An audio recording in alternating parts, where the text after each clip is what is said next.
Okay, yes, hello, good afternoon to all. सबको good afternoon. Welcome to Ravindraj IAS. आज yes सभी का स्वागत है. हाँ, मैं आ चुकी हूँ, आई एम लाइव. आप सब आ जाए, सब सभी जुड़िए. बिहार स्पेशल की क्लास आपकी स्टार्ट हो चुकी है.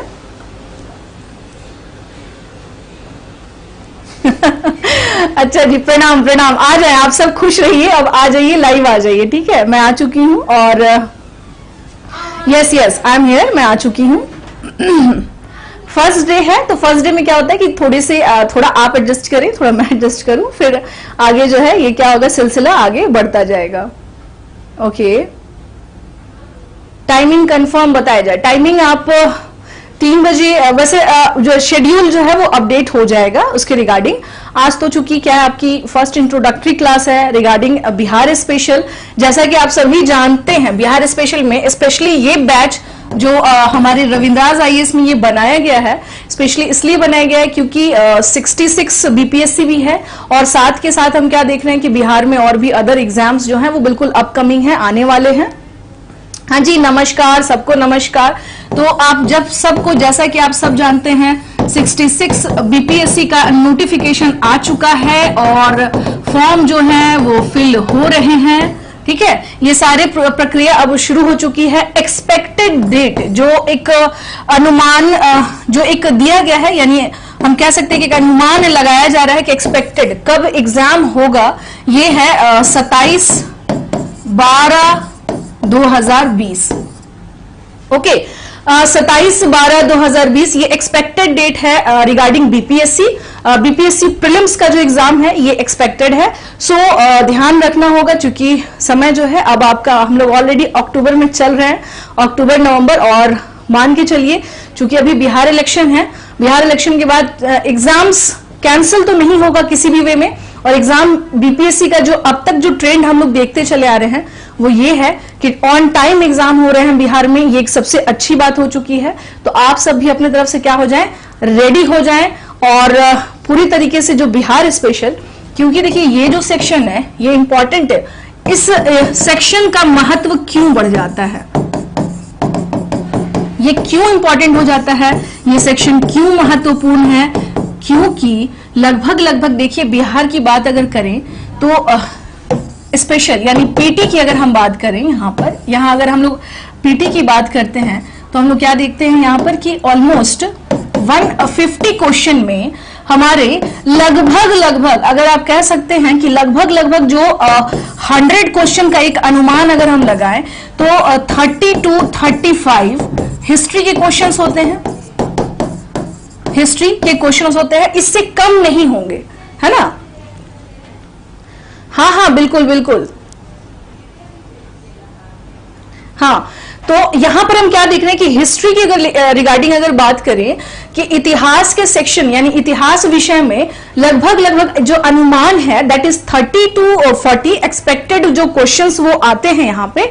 तो इसमें भी यानी इतिहास में भी अगर हम कहें कि यहाँ पर क्या सारे के सारे क्वेश्चन जो हैं, जो हमारा सामान्य भारतीय इतिहास है वहां से आता है, ऐसा बिल्कुल नहीं है. लगभग इसमें क्या कवर होता है, यहां हम देखेंगे बिहार का इतिहास, क्योंकि क्वेश्चन क्या करते हैं आपके इसके एग्जाम में, प्राचीन हो जाए या एंशिएंट हिस्ट्री की बात करें, या हम मध्यकालीन की बात करें, या हम आधुनिक की बात करें. ठीक है, तो इन तीनों सेक्शन में हम क्या देखते हैं कि बिहार का कवरेज अच्छा खासा आता है. तो ऐसी परिस्थिति में कई बार जो हमारा सामान्य इतिहास है, जो हम इंडियन हिस्ट्री पढ़ते हैं, वो यहां पर क्या हो जाता है, कम हो जाता है. तो इस कंडीशन में अच्छा शक्ति सही है जी, बिल्कुल. हाँ बिल्कुल, आप लोग पढ़ें और एकदम आप सभी आइए, जुड़िए और बिल्कुल ये आपको धन्यवाद देना होगा रविंद्राज आईएएस को कि ये मौका आप लोगों को दिया गया है ताकि आप सब भी क्या करें, बिहार स्पेशल पढ़ें. और शाजिया मैम आपको पढ़ा ही रही हैं, इसके लिए समस्या की बात नहीं है, कोई दिक्कत नहीं आएगी. आगे आपका पूरा का पूरा यहाँ पर बिहार स्पेशल क्या होगा, कवर होगा. फर्स्टली जो है अब ये तो आप पढ़ लेंगे तो आपको खुद समझ में आ जाएगा, आप पहले पढ़ना शुरू करें, उसके बाद आप देख लेंगे कि मैं अभी एक एनालिसिस जो है वो बता रही हूं कि हम लोग बिहार में क्या देख रहे हैं, हिस्ट्री। उसके अलावा अगर हम बात करें बिहार के ज्योग्राफी की भी हम देख रहे हैं क्या कि क्वेश्चन आ जा रहे हैं अच्छे खासे, ठीक है। यानी बिहार के भूगोल की भी बात करें तो उससे सामान्य भूगोल और बिहार का भूगोल मिला के क्वेश्चन आता है। इसके अतिरिक्त अगर हम लोग देखें तो हम क्या देखते हैं, इकोनॉमिक्स अगर बात करें कि बिहार स्पेशल में, यानी कि अगर इकोनॉमिक्स से भी क्या कुछ क्वेश्चंस बनते हैं क्या, तो इकोनॉमिक्स में देखिए नॉर्मल जो है अगर अर्थशास्त्र में तो आप वो बेशक पढ़ें, उसके लिए कोई दिक्कत नहीं, एक कॉन्सेप्ट क्लैरिटी बहुत जरूरी है। लेकिन कुछ मामलों में चूंकि बिहार का एक स्टेट है, एक राज्य है, तो केंद्र और राज्य के बीच का क्या कंडीशन है अर्थव्यवस्था के हिसाब से अगर देखा जाए तो उसमें कुछ चीजें, जैसे लास्ट प्रीवियस ईयर की बात करें तो उसमें ऑलरेडी क्वेश्चन आ चुका था, जैसे कि मान लीजिए सेल टैक्स जो हो गया, जैसे फॉर एग्जांपल कि अगर हमने नमक पे टैक्स लगाया तो वो टैक्स जो है वो स्टेट गवर्नमेंट उसको लेगी या फिर उसको सेंट्रल गवर्नमेंट लेगा, तो ये क्वेश्चन बिहार में आ चुके हैं। तो बिहार के जो क्वेश्चन है जैसा कि आप सबने देखा होगा, जैसे ए बी सी डी और एक ऑप्शन आता है ई, और इस ऑप्शन को क्या कहते हैं, इनमें से एक से अधिक, इनमें से एक से अधिक और इनमें से कोई नहीं, इनमें से कोई नहीं। इट मीन्स ये रहा इनमें से कोई नहीं, यानी यहां पर हम क्या देख रहे हैं, ये यानी सबसे पेचीदा जो है वो है हमारा ई ऑप्शन, जो भी बिहार के स्पेशली बीपीएससी का जो ट्रेंड अब हम लोग लगातार देख रहे हैं तो उसके अकॉर्डिंग ई है। लेकिन हाँ, अगर आपकी कॉन्सेप्चुअल क्लैरिटी अच्छी है, आपकी समझ अगर कह दें हम कि आपकी कॉन्सेप्ट प्लस फैक्ट, यहां पर क्या जरूरत है बच्चे, यहां जरूरत है फर्स्टली आपकी क्लैरिटी, यानी समझ कहां पर होने चाहिए। कॉन्सेप्ट का मतलब होगा कि एक पूरा का पूरा कॉन्सेप्ट कैसा है, और प्लस तथ्यों, यानी कि कॉन्सेप्ट के साथ साथ यानी उसकी जो विषय है, विषय की समझ के साथ साथ अगर तथ्यों को ध्यान में रखेंगे तो आप क्या है, कहीं ना कहीं से ये जो ऑप्शन है आप इस बाधा को इजिली पार कर सकते हैं, यहां पर समस्या नहीं आएगी। फॉर एग्जाम्पल मैं आपको एक बात बता रही हूं, अगर आप हिस्ट्री पढ़ रहे हैं, बिहार हिस्ट्री पढ़ रहे हैं, उसमें अगर आपको लगता है कि मैम वन लाइनर पढ़ के मैं रट लूं और एग्जाम में उस तरह के जो तथ्य आप भूल जाएंगे, लेकिन हाँ आपने अगर उसके रिगार्डिंग कॉन्सेप्ट पढ़ रखा है तो वहां समस्या क्रिएट नहीं होगी। तो करना क्या है, यहां पर करना यह है कि हमें ध्यान देना है कॉन्सेप्ट प्लस फैक्ट्स, और यहीं से निकलेगा क्या हमारा Bihar special. Bihar special in the sense कि जो भी इसके रिगार्डिंग अब क्वेश्चंस बनेंगे वो आप इजिली हाँ टैकल कर सकते हैं।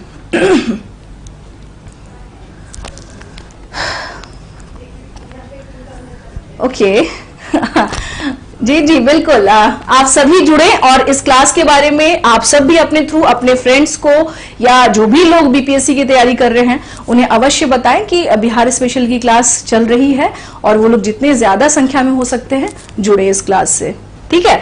तो करना क्या है, यानी इस तरीके से ये था जो मैंने आपको बताया कि ट्रेंड पैटर्न क्या है। जैसा जानते हैं 150 क्वेश्चंस रहेंगे, यहां पर कुछ चीजें और हम डिस्कस कर लेते हैं, जैसे क्योंकि this is your introductory class of Bihar special, ये हमारे बिहार स्पेशल की क्या है इंट्रोडक्टरी, यानी कि यस बिल्कुल बिल्कुल करिए, प्रमोशन करें आप सब। देखिए बिहार के बारे में जैसे हम बात करें यहाँ पर, तो जो पहली बाधा है वो है पीटी। पीटी में अगर हम बात करें अगर कि कितने क्वेश्चंस के मामले हैं यहाँ पर, तो कितने क्वेश्चंस आते हैं 150 के आते हैं। अच्छी बात यह है कि नो नेगेटिव मार्किंग, किसी भी प्रकार का नेगेटिव मार्किंग नहीं है, ठीक है, यानी कि नेगेटिव मार्किंग नहीं है हमारे साथ। तो आप इजीली जो है जो भी बच्चे स्पेशली इस क्लास में मैं उनको भी बताऊंगी कि जो बच्चे पहली बार बीपीएससी में अपीयर होने जा रहे हैं, बिहार का पीटी देने जा रहे हैं। हाँ जी, गुड इवनिंग, गुड इवनिंग स्नेही, गुड इवनिंग। ये देख लीजिए 150 क्वेश्चंस हैं। 150 क्वेश्चंस में बहुत सारे बच्चे जो स्पेशली न्यू होते हैं, जो अभी पहली बार अपीयर होने जा रहे हैं, उन्हें ये डाउट होता है कि इसमें नेगेटिव मार्किंग है क्या, लाइक यूपीएससी। बिल्कुल भी ऐसा नहीं है। ऐसा बिल्कुल भी नहीं है कि अब जैसे कल का ही अगर पेपर शायद अगर आप लोगों में से किसी ने दिया होगा तो आप देखिए कि वहां क्वेश्चन अशोक से भी पूछा गया है, वहां पर क्वेश्चन बुद्धिज्म से भी क्वेश्चन आया है, जो बिहार का भी क्या है कहीं ना कहीं से वहां से, यानी भारतीय एंशियंट इतिहास की अगर हम बात करें तो वो स्टार्ट ही होता है कहां से, हमारे बिहार से। उसके जो पूरे मेजर सेक्शन है वो बिहार कवर करता है। इनफैक्ट झारखंड का मतलब बहुत ही उलगुलान के बारे में भी पूछ लिया जो बिरसा मुंडा मूवमेंट से रिलेटेड था। तो बहुत सारी चीजें क्या हम देखते हैं कि अगर ठीक से पढ़ें और समझ अगर अच्छी बनी रहे तो समस्या नहीं होगी, वो आगे भी आपको क्या होगा, काम ही देगा। टफ क्वेश्चन मैंने क्या कहा कि समझ अच्छी बनाएंगे तो समस्या नहीं आएगी। अब यहां पर बात करें जैसे 150 में नो नेगेटिव मार्किंग नहीं है यहां पर, तो आपको करना क्या है, आपको सारे के सारे क्वेश्चन जो है लगभग वो करने हैं। अब यहां पर मैं आपको एक अंदाजा बता दूं कि अगर हम बात करें कि सिलेबस के बारे में कि भाई सिलेबस क्या है, सिलेबस क्या है इसका, तो अगर जैसे हिस्ट्री तो आपको पढ़ना ही पढ़ना है, यानी इतिहास है, इतिहास हो गया, भूगोल। देखिए जो भी नए बच्चे हैं मैं चाहती हूं कि उनको एक पूरी समझ मिल जाए इस एग्जाम के रिगार्डिंग भी, भूगोल। उसके बाद अगर हम बात करें हिस्ट्री, ज्योग्राफी, पॉलिटी,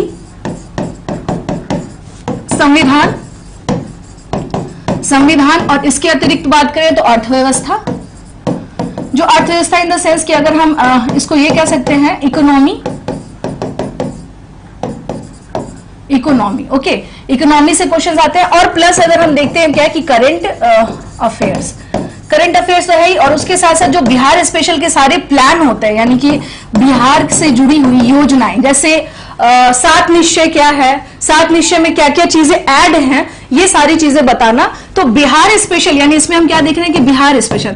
अब यहां आपको ध्यान रखना है क्या कि ये जो टर्मिनोलॉजी है बिहार स्पेशल, ये यहां भी है, ये यहां भी है, ठीक है। थोड़ा बहुत स्टेट के कंटेक्स्ट में ये यहां भी पूछ सकता है आपसे, थोड़ा बहुत। इकोनॉमी में मैंने बता ही दिया कि आप प्रीवियस ईयर के क्वेश्चंस देखेंगे तो स्टेट एंड राज्य के बीच में कुछ मामलों में स्पेशली आर्थिक जो डिवीजन है वो किस प्रकार से किया गया है, ये सारे क्वेश्चंस इसमें आते हैं। उसके अलावा मैंने आपको बता ही दिया कि इसमें नेगेटिव मार्किंग नहीं है, ठीक है।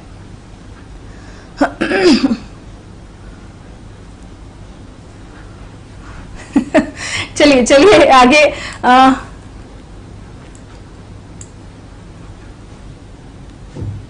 हाँ बिल्कुल, अभी क्या है कि जो भी स्टूडेंट, क्योंकि ऐसा नहीं है जो बच्चे नए आते हैं ना उनके दिमाग में बहुत सारे क्वेश्चन चल रहे होते हैं कि मैम कैसे करेंगे, किस प्रकार से होगा।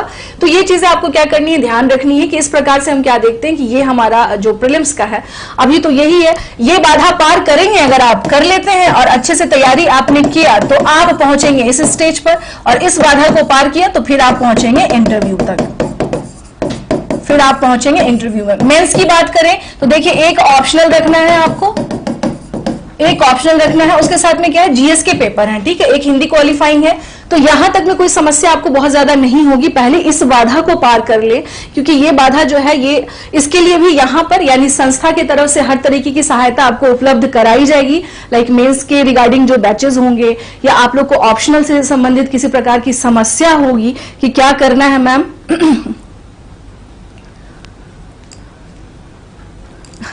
अभी देखिए यहां पर जो है अगर हम लोग बात करें तो यहां पर अभी यहां की अलग रिक्वायरमेंट है और मैं यहां पढ़ा रही हूं, तो बेहतर है कि यहां के बारे में बात करें, क्योंकि आप सबको पता है कि मैं बिहार स्पेशल अभी कई जगह पढ़ा रही हूं। दैट्स वाई शाजिया मैम आप लोगों को कई जगह दिख रही होंगी, तो इसके लिए ज्यादा कंफ्यूज नहीं हो।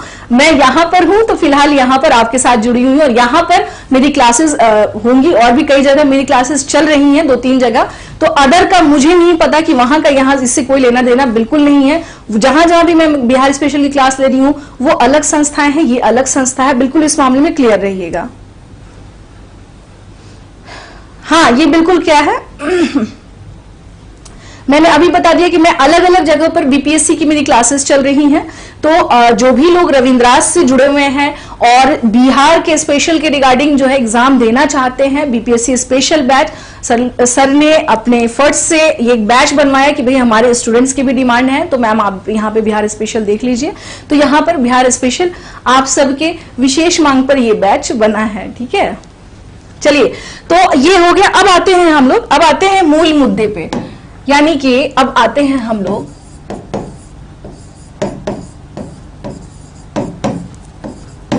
बिहार का परिचय,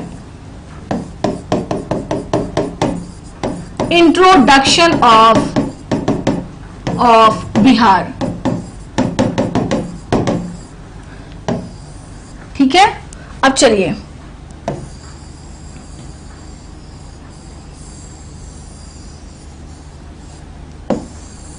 देखिए, थोड़ा सा अप डाउन हो स्लाइटली तो यू विल मैनेज, इसमें कोई दिक्कत नहीं, लेकिन ये बस समझाने के लिए है आपको।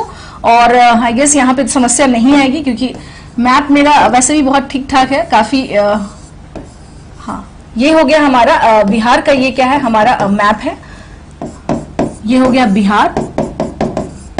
ठीक है ना। इंट्रोडक्शन की बात अगर करें, इसको आप, ये जो मैंने एक रेखा बनाई है, ये रेखा, ये है हमारा गंगा रिवर, यानी गंगा जी बोलते हैं, गंगा नदी बोलते हैं इसको।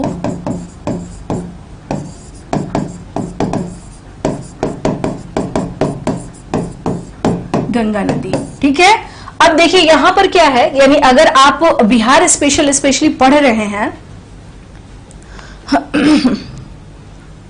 हाँ, ओके, अब देखिए यहां पर हम लोग बात क्या करें कि बिहार के बारे में जो एक इंट्रोडक्शन, जैसे चूंकि आपकी ये पहली क्लास है तो मैंने आपको पीटी के रिगार्डिंग्स कुछ बातें बता दी हैं। उसके अतिरिक्त अगर हम लोग बात करें तो कैसे प्रीलिम्स क्वालिफाई करेंगे, फिर आफ्टर दैट मेंस के लिए भी आपको सभी तरह की यहां पर सुविधाएं उपलब्ध कराई जाएंगी। अभी लेकिन जो कहते हैं कि जो पहली बाधा है, बात उस पर करेंगे। जैसे अगर प्रीलिम्स क्वालिफाई ही नहीं हुआ तो फिर हम आगे कैसे जाएंगे, तो हमें करना क्या है, हमें करना है कि प्रीलिम्स को फोकस करना है एनी हाउ, और किसी भी हालत में ये छूटना नहीं चाहिए।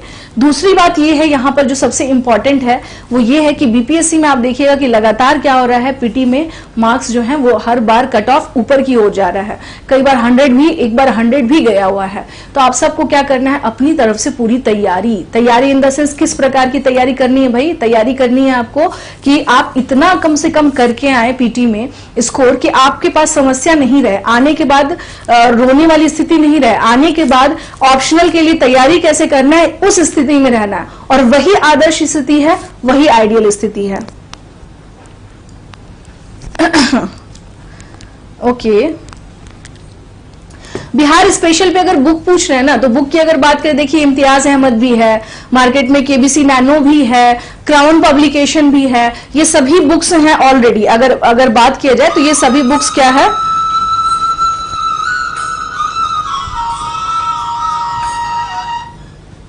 ठीक है। तो अगर हम लोग बात करें तो हम क्या देख रहे हैं कि ऑलरेडी बिहार स्पेशल के रिगार्डिंग बहुत सारी बुक्स हैं, तो बहुत ज्यादा कंफ्यूज नहीं होना, एक आध कोई बुक आप रख लें, क्योंकि लोग ल्यूसेंट भी पढ़ते हैं, बट ल्यूसेंट से भी अब जो ट्रेंड आ चुका है ना, अब ल्यूसेंट से नहीं निकलने वाला है, ये तो तय बात है।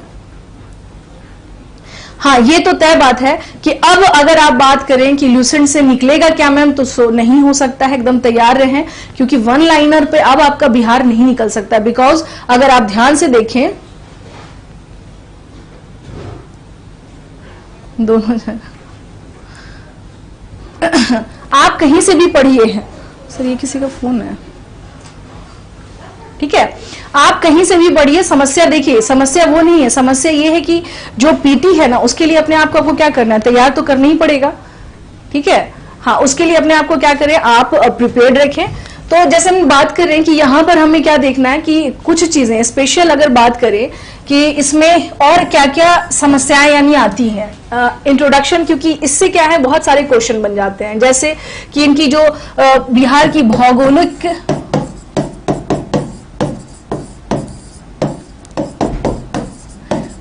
भौगोलिक स्थिति क्या है इसके बारे में, प्लस बिहार की जैसे मान लीजिए कि लंबाई कितनी हो गई, और फिर यहां पर हम क्या देखते हैं इसकी चौड़ाई कितनी हो गई ओवरऑल, ठीक है। तो इस तरीके के हम क्या देखते हैं कि इस तरीके के क्वेश्चंस जो होते हैं वो परिचय के रूप में, या फिर इस तरह के क्वेश्चन आपके एग्जाम्स में भी क्या करते हैं, वो कई बार पूछ लेते हैं। तो आप हर तरीके से क्या करिए, अपने आप को तैयार रखें, जैसे कि उसकी भौगोलिक स्थिति क्या हो गई, इतिहास में क्या हो गई, ये सारी चीजें जो है अपनी तरफ से हमको क्या करना है। लेकिन हाँ, मैप आप अपने माइंड में, दिमाग में रखें पूरी तरह से कि ये बिहार का मैप है, और जो मेन विभाजक रेखा के तौर पर हम लोग कहें तो वो कौन सी नदी है, गंगा नदी है। बिहार का बंटवारा, यानी अगर हम बात करें तो एक हमारा क्या है, उत्तरी बिहार यानी नॉर्थ बिहार, उत्तरी Bihar, it means north Bihar,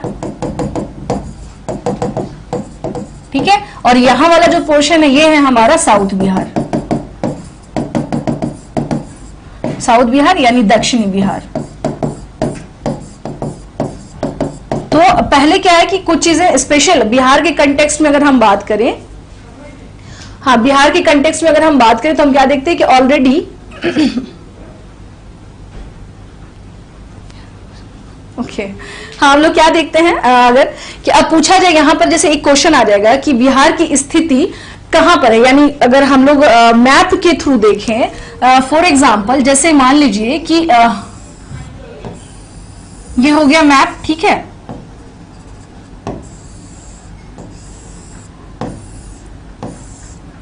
ठीक है, अगर हमने ये देखा तो यहां पर क्वेश्चन हो जाएगा कि बिहार की स्थिति अकॉर्डिंग टू मैप ये कहां पर इसका लोकेशन है, ये किस तरफ पड़ता है, बिहार जो है ये इसका लोकेशन किस तरफ है। तो देखिए ये जो सेक्शन है ना, ये हो गया ईस्ट आपका, ठीक है, ये ईस्ट हो गया। तो बिहार की जो स्थिति, यानी अगर हम बात करें, जैसे मान लीजिए कि ये हो गया भारत हो गया, और इसमें ही क्या है बिहार, तो पूर्वी दिशा की ओर है, ये किस तरफ है, पूर्वी दिशा की ओर है, यानी ईस्टर्न। इसका अगर इसका अगर हम लोग बात करें कि इसका लोकेशन जो है मैप में वो किस तरफ है, तो वो पूर्व की ओर है। जैसा कि जानते हैं आप लोग कि मगध जो था वो बिहार का ही क्या था, कि वो प्रॉपर बिहार में ही था और वो साम्राज्य रहा हुआ है। तो उस टाइम पर अलग अलग क्षेत्रों को क्या किया था, नाम दिया गया था। तो मगध का जो क्षेत्र है ना, उसे पूर्वी प्रदेश या प्राची प्रदेश भी बोला जाता था। क्यों? क्योंकि इसके लोकेशन की वजह से। इसका लोकेशन कहां था, पूर्व की ओर था, ठीक है। हाँ हाँ बिल्कुल, देखिए मैं आपसे कह तो रही, मुझे पता है कि बिहार एसआई का भी एग्जाम है, ये मैं जानती हूँ, बीपीएससी के पीटी का भी एग्जाम है, ये भी मैं जानती हूँ। तो बिहार स्पेशल में ओवरऑल सारा कवर होगा ना आपका। मैं अपने जानती हूँ बहुत ज्यादा, अब शताब्दी तो नहीं बना जा सकता, ठीक है ना, बहुत ज्यादा तेज में करने की कोई जरूरत नहीं है। अब आते हैं, देखिए चूंकि पूर्वी दिशा में आप लोग समझ गए कि अगर हम लोग भौगोलिक कंटेक्स्ट में बात कर रहे थे कि बिहार की अवस्थिति मैप में कहां पर है, तो देखिए ये मैंने बता दिया कि पूर्व दिशा की ओर है बिहार की अवस्थिति। अब बात करें हम लोग यहां पर कि बिहार का नाम बिहार क्यों पड़ा था, ठीक है। अब अगर हम लोग बात करें यहां पर कि बिहार का नाम कैसे बिहार पड़ा, बिहार का नाम बिहार कैसे पड़ा, ठीक है। तो अब देखिए बिहार, चूंकि आप लोग सभी जानते हैं कि बौद्ध धर्म का उदय कहां पर हुआ है, बौद्ध धर्म का उदय यानी rise of Buddhism, rise of Buddhism,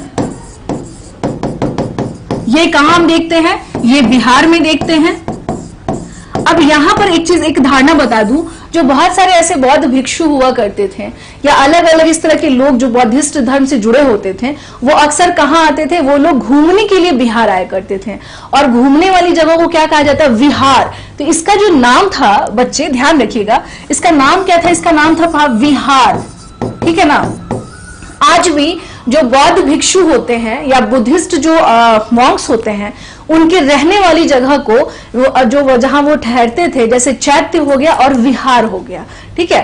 तो विहार में एक तरह से उनका रेसिडेंस हुआ करता था, जो बौद्ध भिक्षु समय समय पर जहां पर जाके विश्राम करते थे या रेस्ट करते थे। लेकिन अगर बात करें हम लोग चैत्य, तो चैत्य ऐसी जगह थी जहां पर जाके वर्शिप की जाती थी या पूजा पाठ, जो भी बौद्ध धर्म में रीति रिवाज निभाए जाते हैं, वो वहां पर चैत्य में परफॉर्म किया जाता था। तो अब देखें हम लोग यहाँ क्या देख रहे हैं कि विहार जो है, यानी बिहार का जो टर्मिनोलॉजी है वो बना किससे है, वो बना ही है विहार से।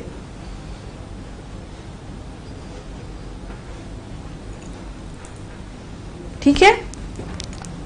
हाँ, ये हम लोग क्या देख रहे हैं, ये किससे बना है, ये बना है विहार से। यानी अगर बात की जाए कि बिहार शब्द की उत्पत्ति की अगर हम लोग बात करें तो ये हम लोग देखते हैं इस पे क्या है, बौद्ध धर्म का प्रभाव पड़ा है। ठीक है। और इसका जो नाम है, यानी जो स्पेशल नाम अगर हम बात करें कि बिहार कब नाम पड़ा, तो इसका बिहार नाम पड़ा है 12वीं शताब्दी में, यानी सेंचुरी में इसका नाम पड़ा बिहार। पहले क्या था, बिहार था, बाद में धीरे धीरे वो कन्वर्ट होते होते बिहार हो गया, and after that it name was converted into Bihar. और फिर फाइनली ये हम क्या देखते हैं 12th सेंचुरी में इसका नाम क्या हो जाता है, बिहार पड़ जाता है। तो बिहार कैसे बिहार में तब्दील हो गया, ये हम देख सकते हैं इसको कि बौद्ध धर्म के कारण क्या था, बिहार से बना है बिहार। और यही बिहार जो है ये कब कन्वर्ट हुआ, ये लगभग हम देखते हैं कि 12th सेंचुरी के आसपास में ये चेंजेस हमें देखने को मिलता है। पूरे के पूरे आपको बता दूं, पूरे भारतीय उपमहाद्वीप का नाम नहीं था उस टाइम पर। ठीक है, पूरे उस टाइम पर अगर हम लोग बात करें कि क्या वाकई में उस टाइम पे क्या भारत की जो सीमाएं हैं उसका निर्धारण किया गया था, क्या नहीं किया गया था ना। तो धीरे धीरे क्या हम देखते हैं कि चीजें क्या होती हैं, धीरे धीरे सेट होती हैं। ठीक है।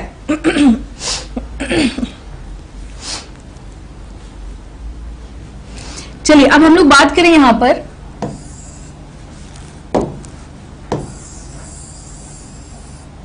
नहीं ये कुछ ज्यादा ही गोल हो गया।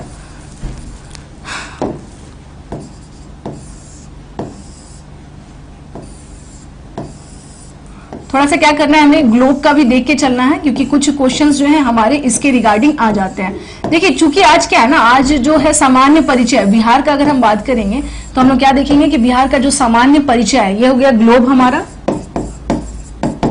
ठीक है ना, तो ग्लोब पर अगर अवस्थिति की बात करें,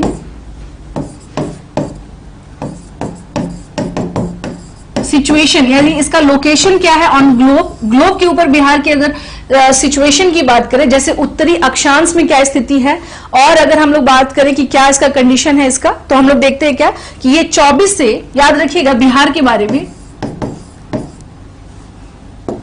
24 से 27 यहां हम क्या देखते हैं, ये 27 डिग्री उत्तरी अक्षांश के बीच में इसकी अवस्थिति है। उत्तरी अक्षांश के मध्य इसकी अवस्थिति है, इसकी अवस्थिति है। ठीक है, हम लोग बात करें कि ग्लोब में इसकी अवस्थिति कहां पर है। जैसे आप जानते हैं कि ग्लोब में जब अब आप ग्लोब देखेंगे तो आपको समझ में आ जाएगा कि इसका क्या है, कंडीशन जो है वो किस प्रकार से है। ठीक है, कंडीशन जो है इसका ये किस प्रकार से है इसका। अब इसके बाद नेक्स्ट हो गया हमारा अक्षांशीय रेखा। अक्षांशीय रेखा क्या है इसका, यहां पर अक्षांशीय रेखा पे अगर विस्तार देखें इसका बिहार का, तो हम लोग क्या देख रहे हैं, कुछ चीजें अपने माइंड में फिक्स कर लीजिए। फिक्स करना है इन द सेंस कि करना क्या है, आपको माइंड में ये करना है कि 83 डिग्री से लेकर के 88 के बीच में हम लोग क्या देखते हैं, या पूरा अगर चाहें जैसे 83 से लेकर के, अगर नहीं याद होता है तो 88 डिग्री के बीच में क्या है इसका अक्षांशीय विस्तार है। और अगर अधिक विस्तार में इसको देखना है तो हम क्या लिख देंगे, 83 डिग्री 9 मिनट 5 सेकेंड। ठीक है, और अगर इसको देखना है कि दूसरा वाला जो है वो कब तक है, उसका कहां से है, तो ये हो गया 88 डिग्री 14 मिनट और 40 सेकेंड। ठीक है, तो ये है हमारा अक्षांशीय विस्तार है किसका, ये अक्षांशीय विस्तार है बिहार का। ठीक है ना, ये अक्षांशीय विस्तार है बिहार का।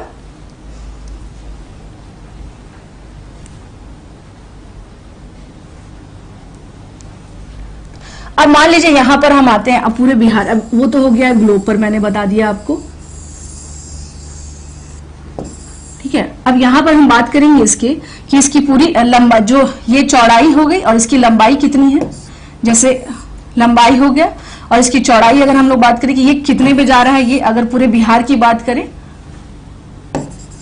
तो कुछ चीजें हमें क्या करनी है, बिल्कुल ध्यान में रखनी है। अगर हम लोग इसकी लंबाई यानी ओवरऑल पूरे के पूरे इसकी बात करें लंबाई की, तो वो कितनी है, ये है हमारी 345 किलोमीटर। ठीक है, अब हम लोग आ जाए चौड़ाई के कंटेक्स्ट में कि इसकी चौड़ाई कितनी है बिहार की, यानी कितना इसका चौड़ाई क्या है, तो वो हम लोग क्या देखते हैं 483 किलोमीटर। तो इस तरीके से क्या करना है कि एक ओवरऑल मतलब अगर हम बात करें और यहां पर आ जाए कुल क्षेत्रफल, यानी ये जो पूरा एरिया जो इसने कैप्चर किया है बिहार में, तो अगर हम बात करें कि कुल क्षेत्रफल कितना है, यानी बिहार का टोटल एरिया ऑफ बिहार पूरा का पूरा अगर हम लोग बात करें तो कुल क्षेत्रफल कितना है बिहार का,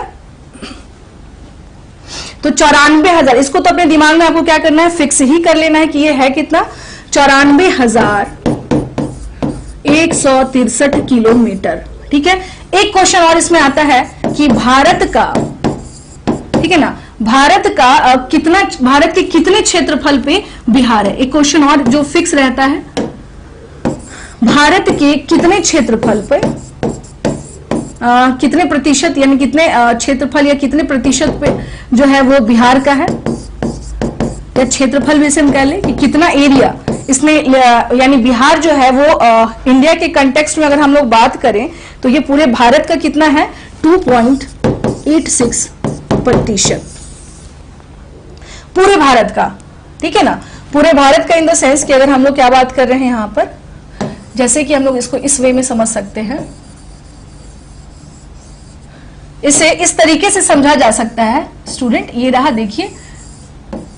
ठीक है, और यहां पे मान लीजिए हमारा क्या हो गया, बिहार हो गया, तो ये पूरे यानी ये पूरे भारत का कितना प्रतिशत है, कितना प्रतिशत बिहार का है, हम लोग बात करेंगे इसके बारे में, तो दैट इज 2.86%। ये टोटल पूरे भारत का कितना है 2.86%।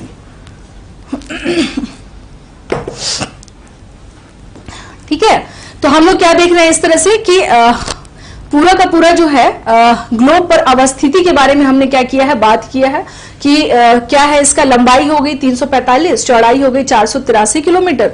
ओवरऑल अगर देखिए चूंकि है क्या कि क्वेश्चंस की अगर हम बात करें तो इतना तो आपको माइंड में फिक्स रखना ही होगा कि 94,163 किलोमीटर पूरे बिहार का क्या है क्षेत्रफल है, और ये भारत का कितना है 2.86% कवर करता है। ये आपको कुछ चीजें जो है आपको बिल्कुल अपने माइंड में फिक्स करना होगा। ठीक है, तो ये पूरा का पूरा देखिए यहां पर हम लोग अब आगे आते हैं, कुछ चीजें और डिस्कस करते चले हम लोग, फिर क्या क्या चीजें इसमें हैं। अब जैसे ये तो हो गया कुछ छोटी छोटी बातें थी बिहार के कंटेक्स्ट में, इनफैक्ट जो ज्योग्राफिकल अगर हम लोग बात करें उस कंटेक्स्ट में बात हो रही थी कि बिहार का क्या है, यानी कितना उसका एरिया है और क्या है। अब बात करें यानी पूरे के पूरे इतना तो है कि मुझे लगता है कि बिहार पढ़ते पढ़ते मैप आप पूरी तरह से समझ जाएंगे कि ये मैप जो है ये क्या है, बिहार का पूरा पूरा जो मैप है ये क्या है, इस तरीके से बिहार का मैप है। ठीक है, तो यहां पर जो है बिहार के कंटेक्स्ट में ये क्या है, देखिए सामान्य परिचय जो होता है, सामान्य परिचय में हम लोग क्या देखते हैं, कुछ छोटी छोटी चीजें जो स्पेशल है वो देखी जाती हैं कि जैसे क्वेश्चन हो जाता है, जो सबसे इंपॉर्टेंट क्वेश्चन एक ये आता है कई बार कि बिहार में कितने जिले हैं, टोटल कितने जिले हैं बिहार में। तो ये जानना बहुत ही ज्यादा आवश्यक है क्योंकि इससे सवाल बन सकते हैं, जैसे बिहार में कितने जिले हैं, यानी कितने जिलों को मिला करके बिहार बना है, कितने जिले हैं। तो हम क्या देखते हैं कि बिहार में कितने जिले हैं, तो टोटल जो नंबर है, टोटल नंबर कितने हैं 38, कितने हैं 38।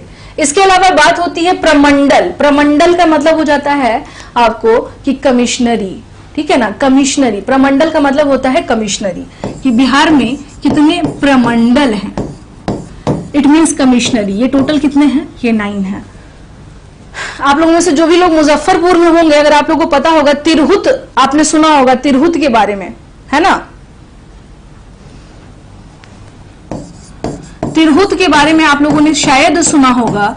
ठीक है ना, तो अगर हम लोग बात करें, हाँ तिरहुत के बारे में सुने तो तिरहुत भी क्या है, कमिश्नरी है। भागलपुर भी क्या है, कमिश्नरी है।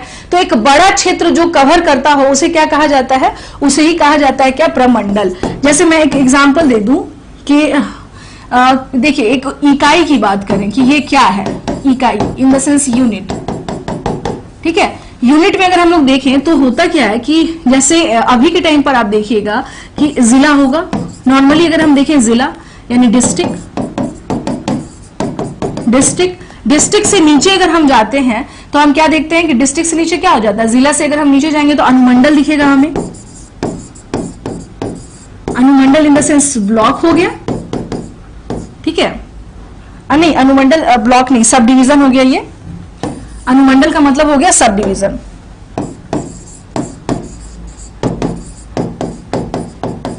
सब डिवीजन, ठीक है। यहां पर क्या हो गया, सब डिवीजन। अब इसके नीचे अगर जाएं तो फिर हम क्या देखते हैं, प्रखंड। प्रखंड का मतलब हो गया ब्लॉक। जो बहुत सारे लोग बीडीओ बनना चाहते हैं, है ना, तो ब्लॉक डेवलपमेंट जो अधिकारी होते हैं वो किससे रिलेटेड होते हैं, इसी से होते हैं रिलेटेड। अब प्रखंड से नीचे अगर हम जाएंगे तो फिर हम क्या देखते हैं, गांव हो जाता है जिसके मुखिया होते हैं, ठीक है। तो यहां पर देख लीजिए कुछ बड़े बड़े जिलों को, यानी जिलों में भी हम क्या देखते हैं कि और कोई जिला, नंबर ऑफ क्वांटिटी क्या होगी, ज्यादा होगी। इन बड़े बड़े जिलों को मिला करके हम क्या देखते हैं, एक बनता है आपको क्या, प्रमंडल। प्रमंडल की स्थापना कब होती है, जब कई सारे बड़े जिलों को मिला करके एक कमिश्नरी बनाई जाती है जहां पर कमिश्नर बैठता हो। दैट इज नोन एज, जैसे तिरहुत बहुत फेमस है, आप लोग जानते हैं। तिरहुत में मुजफ्फरपुर है, पूर्वी चंपारण है, पश्चिमी चंपारण है। ये पूरा का पूरा बेल्ट हम क्या देखते हैं, तिरहुत में है।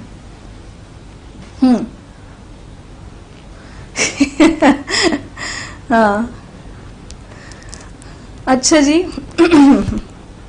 चलिए, तो यहां तक हम लोग क्या देखते हैं, प्रमंडल की बात कर रहे हैं हम लोग यहां पर कि तिरहुत यानी कि कमिश्नरी जो है, हम लोग बात कर रहे हैं कमिश्नरी की। तो कमिश्नरी हम क्या देख रहे हैं कि कई सारे जिलों को मिला करके एक प्रमंडल का क्या हो रहा है स्टूडेंट, यहां पर निर्माण किया जा रहा है और उसे ही क्या कहा जाता है, कमिश्नरी कहा जाता है, ठीक है। उसे ही क्या कहा जा रहा है, कमिश्नरी कहा जा रहा है। तो ध्यान से सुन लीजिएगा कि बिहार में टोटल जो जिले हैं वो कितने हैं, वो 38 हैं। और प्रमंडल की बात करें, it means if we are talking about the commissionery, कि हाउ कितने सारे, what is the number of commissionery in Bihar, that is 9। And अनुमंडल, what is the number of sub division in Bihar, that is 101।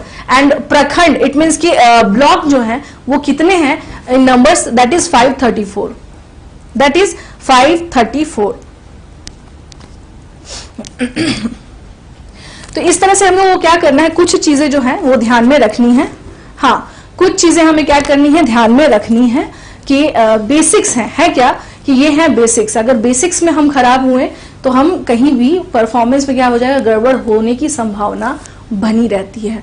तो सबसे पहले तो कोशिश ये करना है कि ऐसी स्थिति ही पैदा ना हो, जो बेसिक है वो हमारा एटलीस्ट कंप्लीट हो। तो बिहार अगर पढ़ रहे हैं तो सबसे पहले बिहार का बेसिक जो है वो तैयार रखें। बेसिक इन द सेंस कि आप कभी भी पढ़िएगा तो अब देखिएगा एक जनरल इंट्रोडक्शन दिया जाता है अबाउट बिहार, सामान्य परिचय, ठीक है।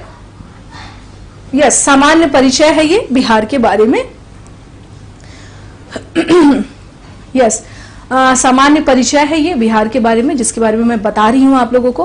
तो आपको करना क्या है, करना ये है कि मैंने जो भी चीजें बताई हैं उसको, बाकी देखिए रेस्ट चीजें और भी हम लोग डिस्कस, आज जो है ये नहीं है कि आज सवाल जवाब नहीं, आज एक समझ बना देनी है कि हाँ ये चीजें पढ़नी है। बाकी चीजें फिर हम लोग क्या करेंगे, उसके बाद हम लोग, हाँ उसके बाद जो है हम लोग सारी चीजें क्या करेंगे, लगातार फिर सीक्वेंस वे में और बहुत ही मैनेज्ड वे में हम क्या करेंगे, फिर कवर करेंगे। जैसे अगर हम बात करें कि बिहार स्पेशल में, यहाँ पर मैं आपको बता दूं कि यहाँ पर जैसे बिहार का इतिहास से शुरू करेंगे, उसके बाद फिर भूगोल हो गया, फिर और जो भी चीजें हैं बिहार के रिगार्डिंग जो है वो सारी चीजें हम लोग को धीरे धीरे क्या करना है, हाँ कवर करना है। तो आप ये समझ गए होंगे, ये था, ये सबसे इंपॉर्टेंट है क्योंकि यहाँ से एक कभी कभी यहाँ से क्वेश्चन आपके क्या हो जाते हैं, फिक्स हो जाते हैं कि हाँ ये आएंगे ही आएंगे, ये आएंगे ही आएंगे। कुछ क्वेश्चंस जो हैं वो फिक्स हैं, आप चाहे बिहार के किसी भी एग्जाम में बैठे, ये जो है क्वेश्चंस आपके हम क्या देखते हैं, आएंगे ही आएंगे, ठीक है।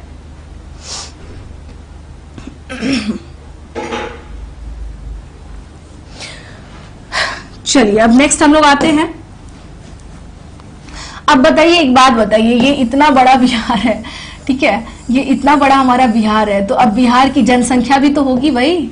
क्या अगर आपने बिहार की जनसंख्या यानी पॉपुलेशन भी तो होगा।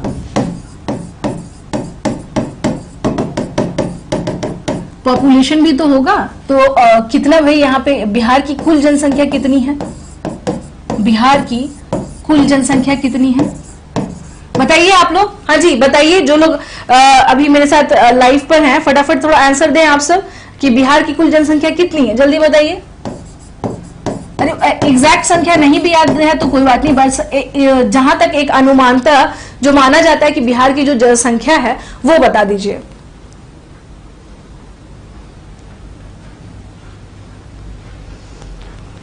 हाँ जी, बिहार की जनसंख्या कितनी है? 10,40,99,452। ओके, और लोग कहां गए? बाकी ये सब कहां गए? हाँ जी बताइए।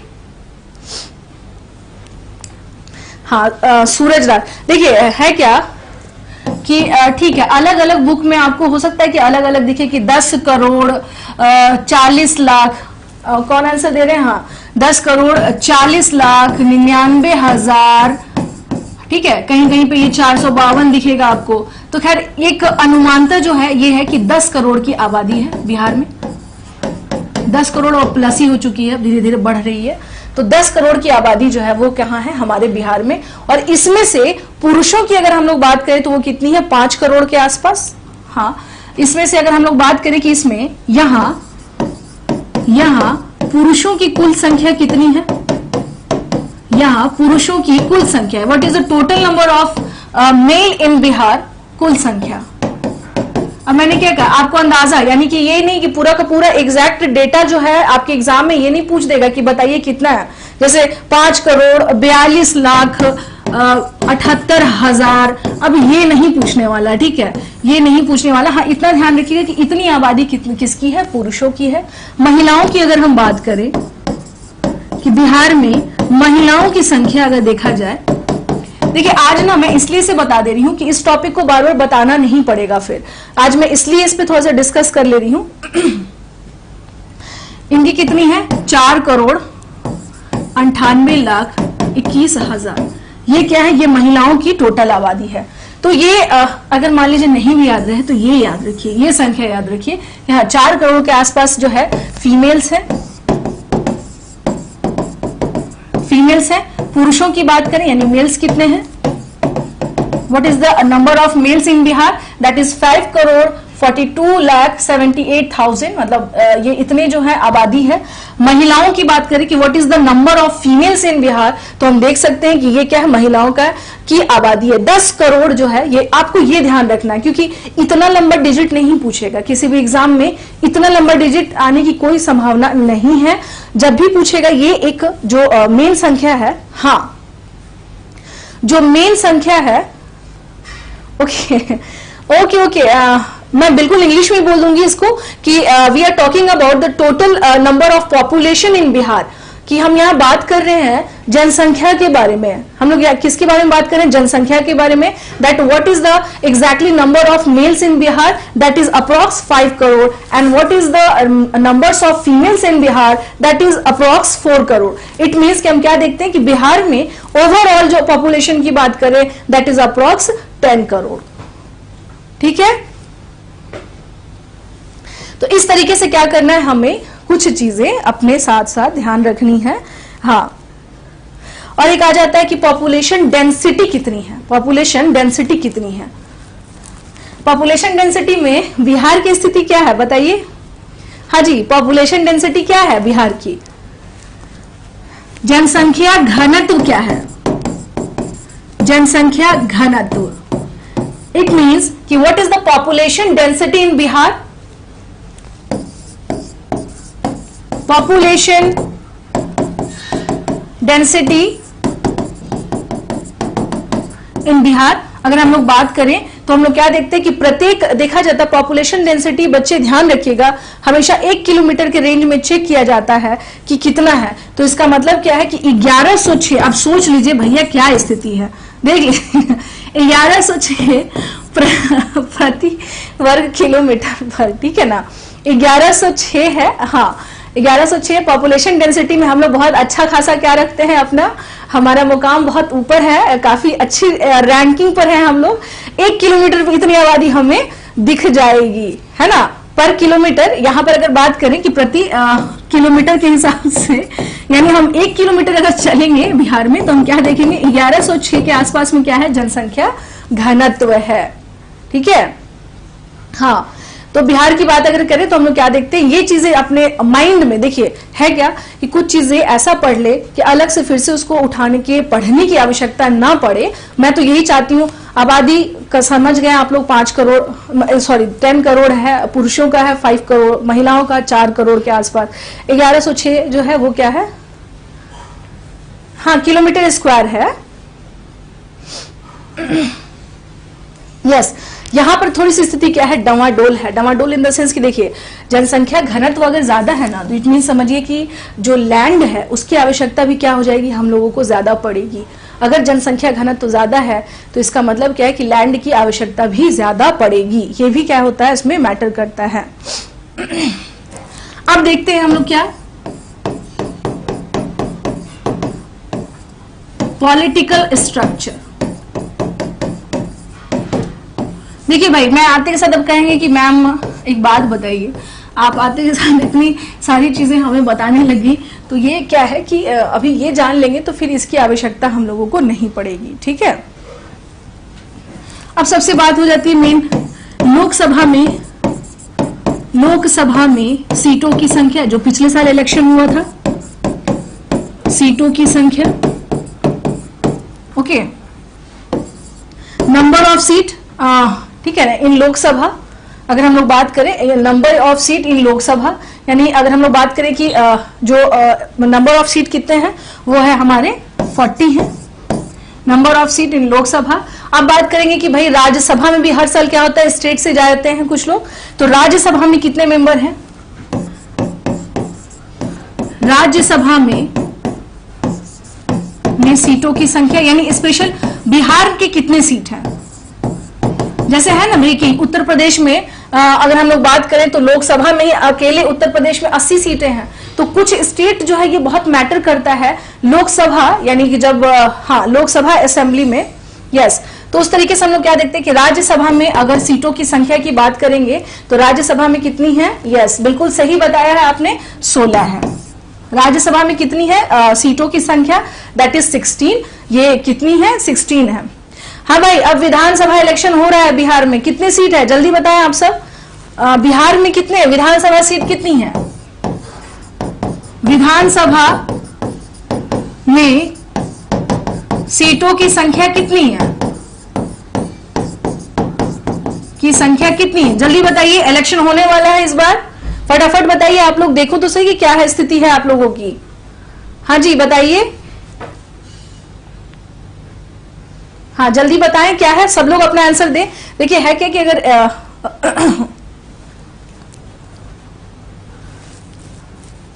हाँ बिल्कुल एकदम सही, जो लोग भी 243 बता रहे हैं, एग्जैक्ट आंसर है कि बिहार में 243 सीटों पर इलेक्शन हो रहा है इस बार, जो होने वाला है इस कोरोना काल में। अभी ये क्वेश्चन तो आपका करंट का भी बन जाएगा कि कोरोना काल में कौन सा ऐसा राज्य था जिसमें कि हमारा विधानसभा का इलेक्शन हो रहा है, तो वो हमारे बिहार का ही हो रहा है, बिल्कुल यस। और अगर बात की जाए कि विधान परिषद में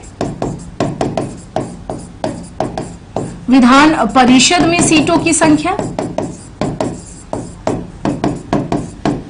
कुछ ही देखिए विधान परिषद जो होता है ना, उसमें हम क्या देखते हैं कि अलग अलग सेक्शन से क्या होते हैं, लोग उसमें जाते हैं। जैसे साहित्य के क्षेत्र से, जो शिक्षा के क्षेत्र से जुड़े हुए लोग हैं, वो लोग क्या होते हैं उसमें पहुंचते हैं, ठीक है।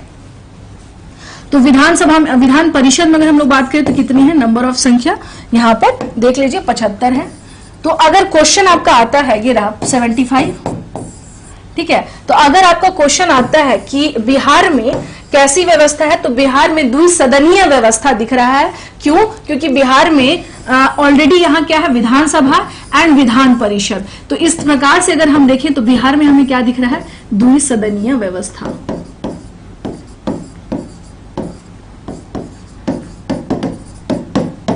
दोनों सदन है, विधानसभा भी है और विधान परिषद भी है। लोकसभा देख लिए हैं हम लोग, राज्यसभा भी देख चुके हैं, विधान सभा में भी क्या स्थिति अब जो इलेक्शन हो रहा है, और विधान परिषद जो 75 में, ठीक है। तो ये चीजें हमें क्या करना है, किसे समझना था कि पॉलिटिकल स्ट्रक्चर है ये बिहार के कंटेक्स्ट में।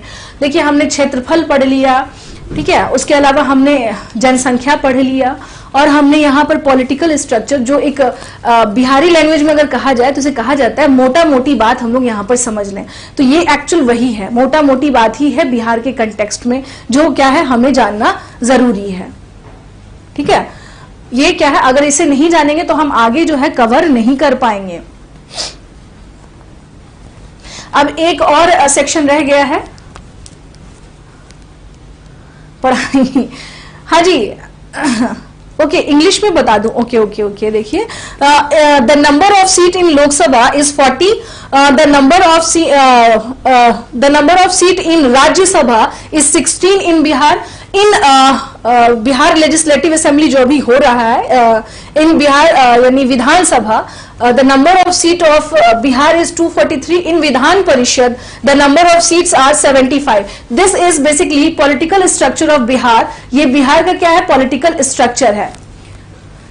Here we are discuss about the political structure of Bihar, that how many seats जो है वो already क्या किए गए हैं, बांटे गए हैं, related to like आपको ये हो गया विधानसभा, like लोकसभा, विधान परिषद एंड हमने क्या देखा, राज्यसभा। तो ये जो बंटवारा किया गया है, तो ये क्या है, किस तरह से सीटें मिली हुई हैं ऑलरेडी बिहार के कंटेक्स्ट में। एक छोटा सा सेक्शन और है, वो भी हम लोग देख लेंगे तो हमारा बिहार का एटलीस्ट बेसिक जो है वो हो जाएगा। अब जैसे कि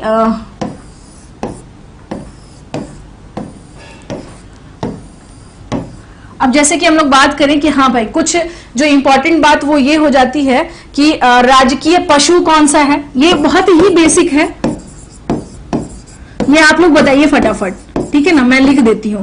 राजकीय पशु, अब आ जाइए कि जैसे राजकीय पशु होता है वैसे क्या, राजकीय पक्षी,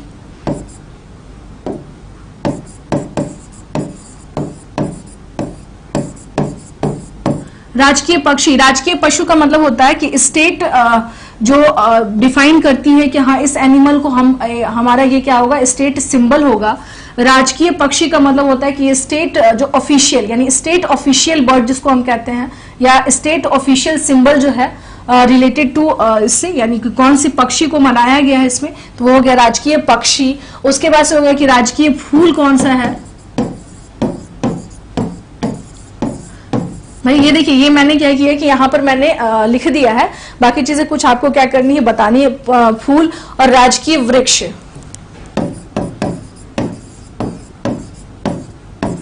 राजकीय वृक्ष का मतलब हो गया कि स्टेट ऑफिशियल ट्री क्या है हमारा, इसको in English we can say that state official, that what is state official tree, what is state official flower, what is state official bird, what is state official animal, कौन सा है ये। तो ये हमें थोड़ा सा क्या करना है, बताना होता है। अब जैसे इसको बारे में, पशु के बारे में बात करें तो ये बैल है, बैल इन द सेंस ऑक्स है, ठीक है। पक्षी की बात करें तो गौरैया है, गौरैया को क्या कहते हैं, स्पैरो। अभी काफी ज्यादा ये क्या था, थ्रेटेंड वाली कंडीशन में आ गई थी बिकॉज ऑफ जो बहुत सारे नंबर ऑफ डिश एंटीना आजकल हर जगह लग चुके हैं। तो हुआ क्या कि यहाँ पर बहुत इसकी वजह से काफी छोटी होती है गौरैया, और ये क्या होने लगी, इसकी वजह से लुप्त होने लगी, इंडेंजर्ड वाली कंडीशन में आ गई। तो इसको भी लेकर के क्या किया जा रहा है। वृक्ष में हम क्या देखते हैं, पीपल, पीपल ट्री है, पीपल ट्री है। राजकीय वृक्ष के तौर पर देखिए, यानी स्टेट ऑफिशियल ट्री की बात अगर हम लोग कर रहे हैं तो वो क्या है, वो है पीपल। मछली में अगर हम लोग बात करें तो बिहार में लोग कौन सी मछली खूब खाना पसंद करते हैं, मांगुर। मछली की अगर हम लोग बात करें तो वो कौन सी है, मांगुर। स्टेट ऑफिशियल फिश की बात करें, देखिए मछली का अगर हम लोग बात कर रहे हैं तो वो है क्या कि सबसे पहली बात तो ये कि जो बिहार का अगर हम लोग सिचुएशन अवस्थिति देखते हैं तो वो क्या है, मेनली गैंगेटिक जो है पूरा का पूरा, यानी गंगा का जो दोआब क्षेत्र है उसमें हमारे बिहार की अवस्थिति है। उसके अलावा हम क्या देखते हैं, गंडक नदी हो गया, उसके अलावा हम देखते हैं सोन नदी हो गया, तो कुछ बहुत महत्वपूर्ण नदियां हैं। तो इसका मतलब है इनफैक्ट जो गंडक नदी है, जो गंडक रिवर है, उसे कहा जाता है सदा नीरा। उसे क्या कहा जाता है, सदा नीरा। गंडक नदी को क्या कहते हैं, सदा नीरा। देखिए गंडक रिवर को क्या कहते हैं, Gandak river is known as Sadanira. तो बिहार में ना सदा नीरा, आपको मैं यहां पर कुछ चीजें बता दूं कि सदा नीरा का मतलब ये होता है जिसमें हमेशा जल रहे। नीरा मतलब होता है, नीर मतलब होता है पानी। जब कभी रेलवे की आपने देखा भी होगा बॉटल, उस पर लिखा होता है एक रेल नीर। नीर का मतलब होता है पानी, सदा मतलब होता है सदैव। इट मीन्स कि ऑलवेज यहाँ पर क्या कंडीशन रहेगी, यहाँ पर ऑलवेज जल की स्थिति, इट मीन्स कि वाटर जो है उसकी अवेलेबिलिटी बनी रहेगी। तो दैट इज नोन एज सदा नीरा। और ये सदा नीरा के नाम से कौन सी नदी जानी जाती थी बिहार के कंटेक्स्ट में, दैट इज गंडक रिवर। वो कौन सी नदी थी, गंडक नदी थी। ठीक है, तो हम लोग क्या देखते हैं कि अगर हम लोग बात करें बिहार का, तो बिहार की अवस्थिति ही कुछ ऐसी है कि वहां पर क्या है कि मछली का इंपॉर्टेंस रहेगा ही रहेगा, क्योंकि वहां पर वैसी नदियां हैं जिसमें हमेशा जल रहती हैं। एक्सेप्शनल कुछ ही नदियां हैं जो मौसमी हैं। मौसमी का मतलब होता है कि जब रेनफॉल होगा तो उसी दौरान उन नदियों में पानी आता है। लाइक गया की अगर हम लोग बात करें तो गया की अवस्थिति कौन सी नदी पे है, गया की अवस्थिति है फल्गु नदी पर। हाँ देसी मांगूर सब लगे अब बात करने। अब बात करते करते as you wish, Mishti Mithu as you wish. अगर आपकी इच्छा है तो आप बना लें, और अगर आपकी इच्छा नहीं है तो कोई बात नहीं है। लेकिन फ्रॉम माय साइड कि अगर नोट डाउन करते चलेंगे तो आपके लिए उतना ही फ्रूटफुल होगा। अगर नोट डाउन नहीं करेंगे तो फिर फायदा क्या है, क्योंकि ये सब चीजें जो है दिस इज एकदम कहते हैं ना, एक खांटी वर्ड यूज किया जाता है कि ये पूरी तरह से है क्या, ये तथ्य है, और तथ्य में कॉन्सेप्ट नहीं है यहाँ पर। तो तथ्यों को लिखना ही बेहतर होता है मिष्टी। ठीक है, तथ्यों को हम क्या देखते हैं, लिखना ही बेहतर होता है।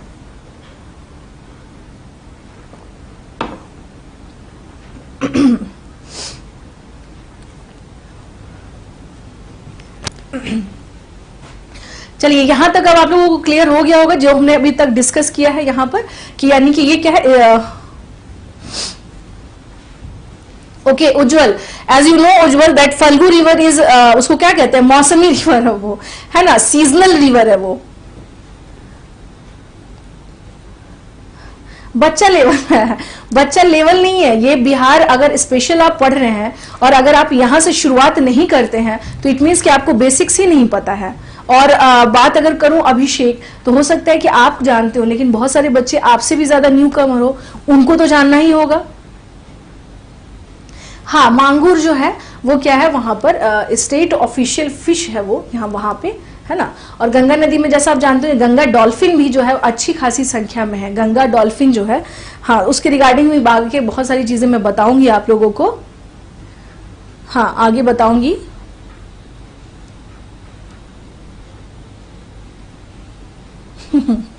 चलिए ठीक है, तो ये देख लीजिएगा, ये हमने क्या कहा है, ये एक बेसिक्स मैंने स्टार्टिंग में ही बताया कि ये क्या है, this is all about basics of Bihar. ये बेसिक्स है बिहार के बारे में। एक जो छोटा सा एक और रह गया इसमें कंडीशन, जैसे कि अगर हम बात करें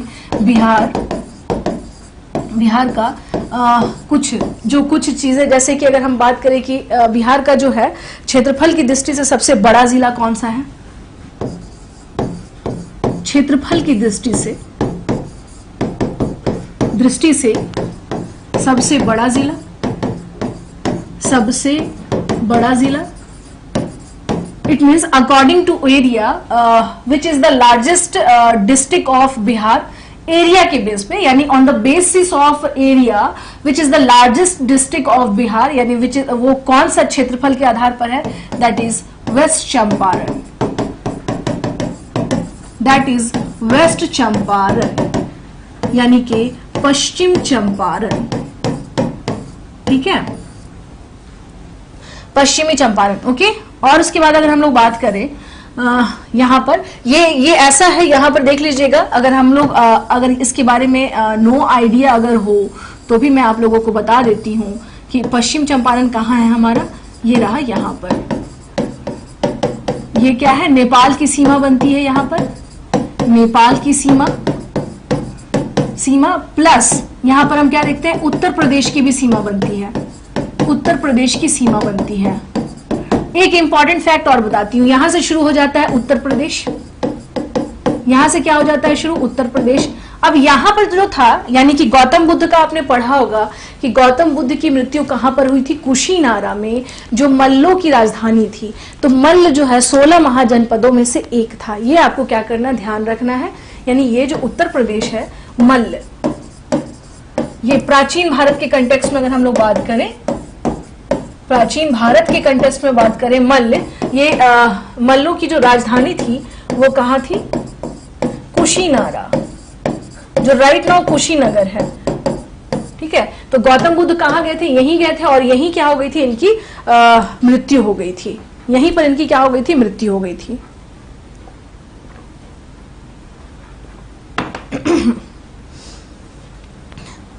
खैर, ये तो था, मैंने एक फैक्ट बता दिया आप लोगों को। अब बात करेंगे क्षेत्रफल के आधार पर,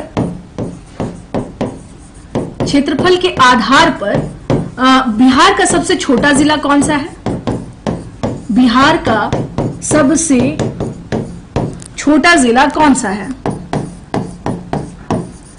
सबसे छोटा जिला कौन सा है, दैट इज शिवहर। वो कौन सा है, शिवहर। ठीक है, शिवहर जो है वो क्षेत्रफल के, इट मीन्स कि according to the basis of area, Shivhar is the smallest district of Bihar. Yes,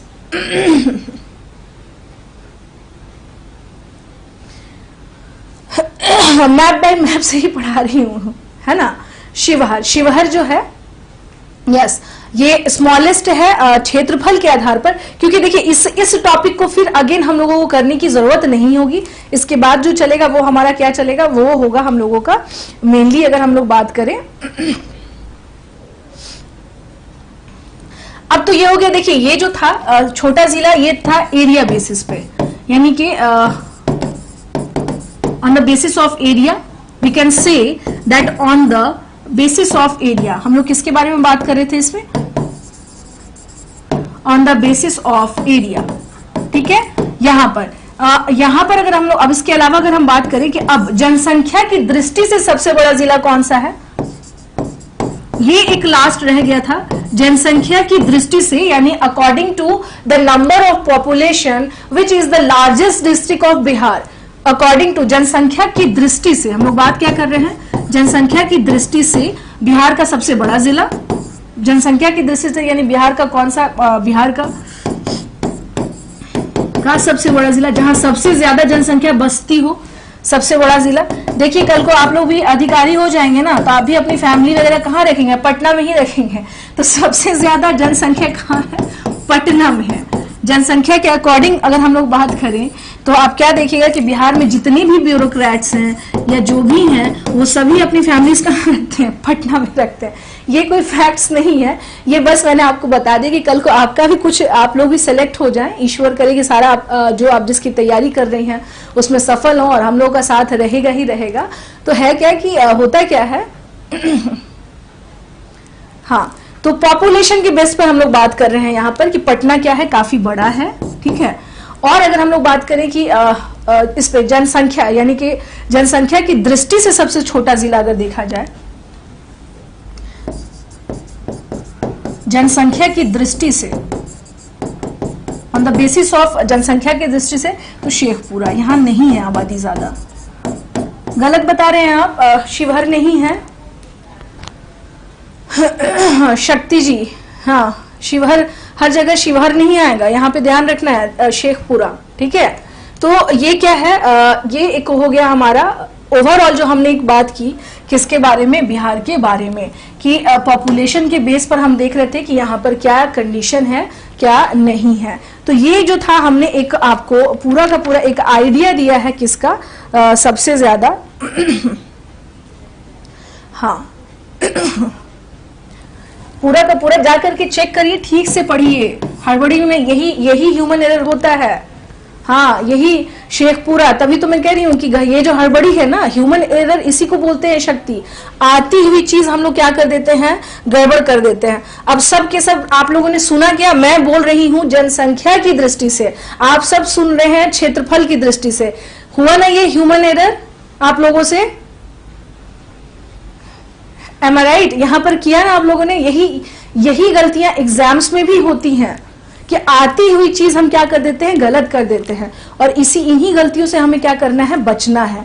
ऐसी गलती नहीं करनी है। और आपको पता है एक क्वेश्चन से इन होता है मामला और आउट होता है मामला, ठीक है? तो बी केयरफुल अबाउट दैट। कोई हड़बड़ी नहीं है, कोई जल्दीबाजी नहीं है। और ऐसा नहीं है कि अपने माइंड को बिल्कुल क्या करना है, स्थिर रखना है, स्टेबल रखना है। और तब हमें इत्मीनान से क्या करना है, क्वेश्चंस को ध्यान से सुने कि बोला क्या जा रहा है, जनसंख्या के आधार पर या क्षेत्रफल के आधार पर। तो तुरंत आप क्या करिए, उससे अंदाजा लगाएं कि अच्छा यहां पर ये कहा जा रहा है तो इट मीन्स कि ये होगा। हाँ चलिए, ठीक है। हाँ जी सुमन, देखिए ऐसा है, जो क्लास के अगर बात करें तो मुझे जो इम्पोर्टेंट बातें हैं वो तो मैं पढ़ाऊंगी ही पढ़ाऊंगी। इच्छा आपकी है, आप अभी रुकना चाहते हैं या जाना चाहते हैं, डजेंट मैटर। ये मेरे लिए समस्या नहीं है, ये आपके लिए समस्या होगी बाद में, क्योंकि अभी जल्दीबाजी है ना, बाद में आप ही को और तेजी आएगी लास्ट आवर में। होता क्या है कि अभी हम लोग किस कंडीशन में है, पिक एंड चूज वाली कंडीशन में। नहीं अभी ये नहीं पढ़ेंगे, अभी ये नहीं, अभी दूसरा चले। और जब ये इम्तहान सर पर आ जाएंगे फिर इन्हीं सब चीजों के पास आप फिर लौट कर आएंगे। अभी तेजी है जल्दी जाने की, फिर लौट कर फिर यहीं आने की तेजी होगी। तो आप ये तय कर लें कि करना क्या है आगे, ठीक है? आप ये तय कर लें कि करना क्या है। चलिए जी, अब नेक्स्ट हम लोग इसमें अब आते हैं, कुछ चीजें हम लोग और देख लेते हैं इसमें। जैसे यहाँ पर मैं आप लोगों से थोड़ा डिस्कस कर लूं कि अगर हम लोग बात करें, यानी ये सब जो थी ना, मैंने अगर मान लीजिए जैसे आपको मैं पीडीएफ प्रोवाइड भी कराऊंगी तो उसमें ये सारी चीजें आपको मिल जाएंगी कि हाँ ये क्या क्या है, ये सब जो था। चलिए जी, तो यहाँ पर ना अब हम लोग स्टार्ट करते हैं। यहाँ पर जो मेन है, यानी कि हमें स्टार्ट क्या करना है, स्टार्ट करना है जैसे हमारा टॉपिक ही होगा, स्टार्ट होगा। यहाँ मैं आप लोग को बता देती हूँ, जो बेसिक्स था वो मैंने आपको थोड़ा बहुत बता दिया है, क्योंकि जो बच्चे पहली बार आ रहे हैं तैयारी करने, उनके लिए इसकी क्या है, history of Bihar. Bihar special में मैंने आपसे क्या किया कि this is one of the most important topic. Most important topic ये है क्या, ये सबसे ज्यादा जो है इंपॉर्टेंट या महत्वपूर्ण हमारा सेक्शन है, हिस्ट्री ऑफ बिहार। अब बात करेंगे यहां पर कि हिस्ट्री ऑफ बिहार में अगर हम लोगों को जो पढ़ना है, दैट इज इन प्राचीन भारत, यानी प्राचीन बिहार का इतिहास। बिहार का इतिहास, ancient history of Bihar, ancient history of Bihar. यानी अगर हम एंशियंट हिस्ट्री की बात कर रहे हैं, ओहो चलिए धन्यवाद, जरूरी है। इससे क्या होता है, टीचर को भी मोटिवेट होते हैं और पढ़ाने की और क्या होती है, इच्छा बढ़ती है ना। अगर देखिए कहा जाता है कि जितना एनर्जेटिक मैं रहूं उससे कहीं ज्यादा एनर्जेटिक आप दिखें, तो इस दोनों का असर ये होगा कि क्लासरूम का जो इफेक्ट होगा, क्योंकि देखिए अभी जो है ऑनलाइन क्लासेस वगैरह है, इसमें है क्या कि जरूरी है दोनों का एक्टिव रहना। और अगर टीचर डिलीवर कर रहा है कोई भी लेक्चर, कुछ बता रहा है, तो ध्यान से सुने, कहीं कंफ्यूजन हो देन आप बिल्कुल कहीं भी क्वेश्चन पूछ सकते हैं, नो डाउट, कोई दिक्कत समस्या नहीं है। बट हाँ, बहुत तेजी नहीं रखनी है कि एकदम मतलब अभी आए हैं तेजी में देख रहे हैं, यूट्यूब पे कोई मूवी थोड़ी ना देख रहे हैं, ये क्लास का लेक्चर है और इसमें धैर्य रखना होता है। और आप एक बड़ी परीक्षा की तैयारी कर रहे हैं, अगर आप सपोज दैट कि बिहार में चलिए भी वैकेंसी आई हुई है और आप लोग इसकी प्रिपरेशन कर रहे हैं, तो अगर इसके लिए ढंग से तैयारी नहीं करेंगे तो फिर कैसे पास आउट होंगे। कंपटीशन डे बाय डे बढ़ रहा है स्टूडेंट, इस गलतफहमी में बिल्कुल मत रहिएगा। क्या पता कोरोना काल में कुछ बच्चों ने खूब अच्छी तैयारी कर ली हो, है ना। प्राचीन बिहार का इतिहास, यहाँ पर हम लोगों को पढ़ना क्या है ये भी बता देती हूँ। जैसे टॉपिक जो है हमारा सबसे पहले तो आएगा दैट इज पाषाण काल। देखिए मैं जो भी मेरी फर्स्ट क्लास है उसमें मैंने आपको पूरा एक सामान्य जो परिचय मैंने दिया है। हाँ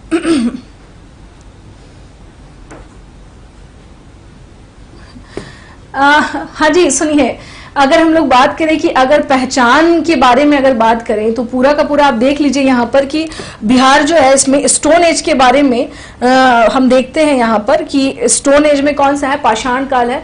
अभी सबसे ज्यादा वर्क जो है ना वो आप देखिएगा गंगा रिवर पे ही हो रहा है, गंगा डॉल्फिन, ठीक है। उसके अलावा राष्ट्रीय जलमार्ग भी उसको घोषित किया गया है। उसके अतिरिक्त अगर हम लोग बात करें तो पूरा जो गंगा रिवर है राइट नाउ इन पटना, वहां पर टूरिज्म के पर्पज से काफी सारा आप देखिएगा कि शिप की व्यवस्था और सारी चीजें आप देखिएगा कि वहां पर क्या की गई है, डेवलप की गई है। गंगा में स्पेशली गंगा के आसपास में जो क्षेत्र है वहां पर हम देख सकते हैं। गंडक नदी की अगर आप बात करेंगे तो गंडक नदी का जो क्षेत्र है यानी वो जहां से बहती है, जहां जहां जो क्षेत्र वो कैप्चर करती है वो इतने डेवलप नहीं है, उतने डेवलप नहीं है। तो स्टेट रिवर की अगर आप बात करते हैं तो स्टेट रिवर हमेशा क्या होता है, पूर्ण रूप में डेवलप होगा, पूरा राज्य सरकार की पैनी नजर होगी उस पर। भूषण आपने क्वेश्चन क्या किया, मैंने देखा ही नहीं अभी। हाँ तो गंगा ही क्या है पूरे बिहार यानी कि एक बहुत बड़ा क्षेत्र क्या है ये कवर करती है। और इनफैक्ट मैं आप लोगों को जब आगे करवाऊंगी क्वेश्चंस तो आप लोगों को बताऊंगी, क्वेश्चन आ भी चुका है कि कौन कौन सा क्षेत्र गंगा नदी के किनारे है, स्टेट जो है यानी कि कौन कौन सा राज्य जो है बिहार का जो जिला है वो कौन कौन सा ऐसा जिला है जो गंगा नदी के किनारे अवस्थित है। तो खूब क्वेश्चन आते हैं उसके रिगार्डिंग, हाँ खूब क्वेश्चन आते हैं उसके रिगार्डिंग। चलिए तो हम क्या देख रहे हैं कि स्टोन एज, ये पाषाण काल पर हम लोग यहां पर बात करेंगे। अब इससे पाषाण काल इट मींस स्टोन एज, यहां पर हम लोग किसके बारे में बात कर रहे हैं, स्टोन एज के बारे में। तो स्टोन एज में स्पेशली देखिए कुछ क्षेत्र हैं, स्टोन एज में भी मैं बस आपको एक हल्का फुल्की कुछ थोड़ी सी कुछ चीजें बता देती हूँ। जैसे in stone age that area was divided into 3 parts, the first one is Palaeolithic, the second one is Mesolithic and the third one is Neolithic. 3 parts में पाषाण काल को डिवाइड किया गया है, पूरा पाषाण काल, मध्य पाषाण काल और नवपाषाण काल। अब सवाल ये है कि बिहार से संबंधित क्वेश्चंस कहां से आते हैं। तो देखिए अभी मैंने आपको पश्चिम चंपारण बताया था, तो पश्चिम चंपारण के वाल्मीकि नगर से भी हम क्या देखते हैं कि पूरा पाषाण काल से संबंधित उपकरण, इट मीन्स जो टूल्स हैं वो पाए गए हैं। तो ये भी क्या हो जाता है। उसके अतिरिक्त बात करें हम लोग तो आप देख लीजिएगा सारण जो है, सारण हो गया और वैशाली, यहाँ के 2 बड़े इंपॉर्टेंट क्षेत्र हैं, एक चिरांद हो गया और एक चेचर हो गया। चेचर पड़ता है वैशाली में और चिरांद जो है वो सारण में है। तो ये दोनों जगह जो है न्यूलिथिक साइट है और बहुत ही इंपॉर्टेंट साइट है। इसके अतिरिक्त मनेर हो गया, आपको फिर से आप देख लीजिए गया के पास जो है क्षेत्र हो गया, मुंगेर हो गया। तो ये सब कुछ गया का जो क्षेत्र, तो इस तरह के कुछ क्षेत्र जो है वो क्या हो जाते हैं, बहुत ही इंपॉर्टेंट हो जाते हैं।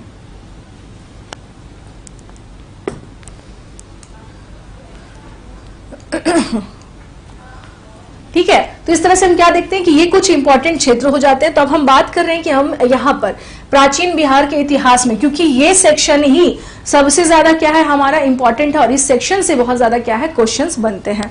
तो यहाँ पर मैं थोड़ा सा डिस्कस कर लूं कि मुझे आप लोगों को इसमें बताना क्या है, क्या क्या चीजें इसमें मैं आप लोगों से डिस्कस करने वाली हूँ हिस्ट्री ऑफ बिहार में स्पेशली, और कहाँ कहाँ से क्वेश्चंस आने की संभावना बनी रहती है। ठीक है, अब देख लीजिए प्राचीन भारत में अगर हम बात करें तो फर्स्ट ऑफ ऑल पाषाण काल, इट मींस क्वेश्चंस कहां से बनते हैं, काफी ज्यादा स्टोन एज से। बिहार में से संबंधित स्थल यानी बिहार में इससे संबंधित, बिहार में इस काल से संबंधित स्थल, इस काल से संबंधित स्थल। ठीक है, ये बात हम लोग कर रहे हैं इसके बारे में कि इससे संबंधित जो साइट है यानी sites which are related to, हाँ जो साइट्स जो है जो इससे क्या हो रिलेटेड हो, हम उसके बारे में बात कर रहे हैं कि पाषाण काल से संबंधित site, specially in the context of Bihar. Bihar के संदर्भ में हम इसे क्या करेंगे, पढ़ेंगे बिहार के संदर्भ में। ठीक है, ओके। नेक्स्ट इसमें हम लोग आ जाते हैं, यानी ये जब खत्म होगा तो अब आता है क्या कि क्या बिहार में, यानी कि अगर हम लोग बात करें एज वी नो कि 3 एराज अगर हम देखते हैं कि है, जो द फर्स्ट वन, यानी एक तो जो स्टार्टिंग की बात कर रहे हैं in ancient India, the first one is stone age. Stone age का मैंने आपको बता ही दिया कि 3 फेजेस हैं, that is paleo, meso and neolithic. तो इसके रिगार्डिंग तो है ही क्वेश्चन। उसके अतिरिक्त अगर बात करें that is Indus valley civilization, एक बहुत महत्वपूर्ण सवाल यहां पर, महत्वपूर्ण सवाल इन द सेंस कि ये रहा पाषाण काल, ये रहा पाषाण काल और ये रहा हमारा सिंधु सभ्यता, यानी पाषाण काल में ही का जो नियोलिथिक फेज है वही हमें बाद में आगे कहां ले जाता है, सिंधु सभ्यता की ओर, यानी इंडस सिविलाइजेशन की ओर। और उसके बाद हम कहां जाते हैं, वैदिक कल्चर। ये एंशियंट का सबसे इंपॉर्टेंट सेक्शन है, वैदिक सभ्यता। ठीक है, अब देख लीजिए पाषाण काल में मैंने आपको बताया है यहां पर कि ये 3 सेक्शन में है, 3 सेक्शन इन द सेंस कि यहां हम देखते हैं क्या, दैट इज पूरा पाषाण काल, पूरा पाषाण काल। ठीक है, इसका जो टाइम पीरियड है पूरा पाषाण काल का माना जाता है कि 25 लाख से लेकर कहां तक माना जाता है इसको, 10,000 तक का इसका टाइम पीरियड है। ईसा पूर्व, ये भी ध्यान रखना है आपको, ईसा पूर्व तक। Okay, the time period of Palaeolithic, इसको हम लोग कहते हैं इंग्लिश में बच्चे पैलियोलिथिक, पैलियोलिथिक, पैलियोलिथिक एज और एरा, आप दोनों लिख सकते हैं, कोई दिक्कत नहीं है। ठीक है, नेक्स्ट हमारा आता है दैट इज मेसोलिथिक, यानी मध्य पाषाण काल। द नेक्स्ट वन इज मध्य पाषाण काल, मध्य पाषाण काल। ओके, इसको कहा जाता है बच्चे मेसोलिथिक, मेसोलिथिक एज। ठीक है, अब इसके बारे में बात करें तो ये माना जाता है कि कि 10,000 से लेकर के इसका जो टाइम पीरियड है 10,000 से लेकर के कहां तक है इसका time period, the time period of Mesolithic as से 4,000 तक। ठीक है, ये हो गया हमारा तक, यानी कि till 10,000 BC to 4,000 BC is the time period of Mesolithic, and after that the time period of Neolithic, यानी नवपाषाण का काल आता है, नवपाषाण काल आ जाता है। इसका जो टाइम पीरियड है ये हो जाता है शुरू 4,000 से लेकर के पूरा का पूरा फिर 2500 या उससे आगे 1,000 तक हम जा सकते हैं, लगभग 1,000 तक इसको मान लीजिए, लगभग 1,000 ईसा पूर्व तक। ठीक है, तो अब देखिए अब है क्या कि मैंने आपको ये बताने का जो पर्पस है, पर्पस यही है बच्चे कि यहाँ पे समझना क्या है आपको कि पैलियोलिथिक में यानी हम बात करें कि स्टोन एज में हम क्या देखते हैं कि बिहार में, यानी ये जो पूरा पाषाण काल है तो इसमें हम क्या देख रहे हैं हम यहाँ क्या देखते हैं कि बिहार में इससे संबंधित क्या है, साइट्स है, यानी स्थल है, स्थल, इट मींस कि जो साइट्स पाए गए हैं इन सब से संबंधित। तो क्वेश्चंस जो है हमारे कहां से बनते हैं, यहाँ पर मैं इसे थोड़ा सा हाईलाइट कर दूंगी तो शायद और समझ में आ जाए। पूरा पाषाण काल हो गया ये। ठीक है, क्वेश्चंस मेसोलिथिक और नियोलिथिक। क्वेश्चंस का पैटर्न क्या है कि स्थल बताएं, स्थल इन द सेंस कि यहां से जो पाए हुए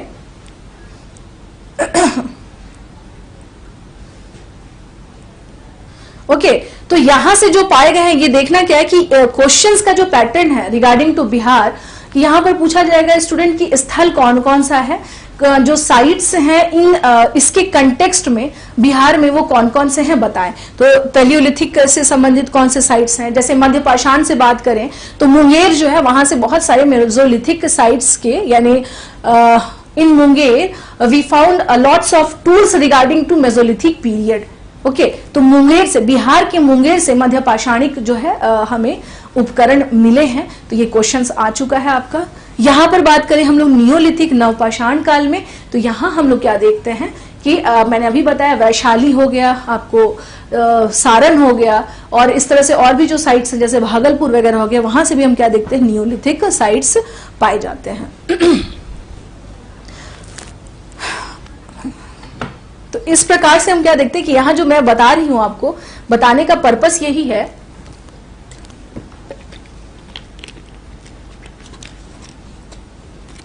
हाँ जी, ये बताने का जो ये पर्पस है, पर्पस यही है कि आपको पता रहे कि इस टॉपिक से क्वेश्चंस कैसे आते हैं। अब यहाँ एक बहुत बड़ा सवाल है क्या इंडस वैली सिविलाइजेशन, हाँ, कि एक बहुत बड़ा सवाल ये है स्टूडेंट कि क्या इंडस वैली सिविलाइजेशन से संबंधित कोई साइट पाए गए हैं बिहार में? एक बहुत बड़ा सवाल है, ठीक है। चलिए आप लोग मुझे आंसर दीजिए, क्या सिंधु सभ्यता से संबंधित कोई स्थल है बिहार में? चलिए बताइए आप लोग, क्या सिंधु सभ्यता से संबंधित कोई स्थल है बिहार में? बताइए।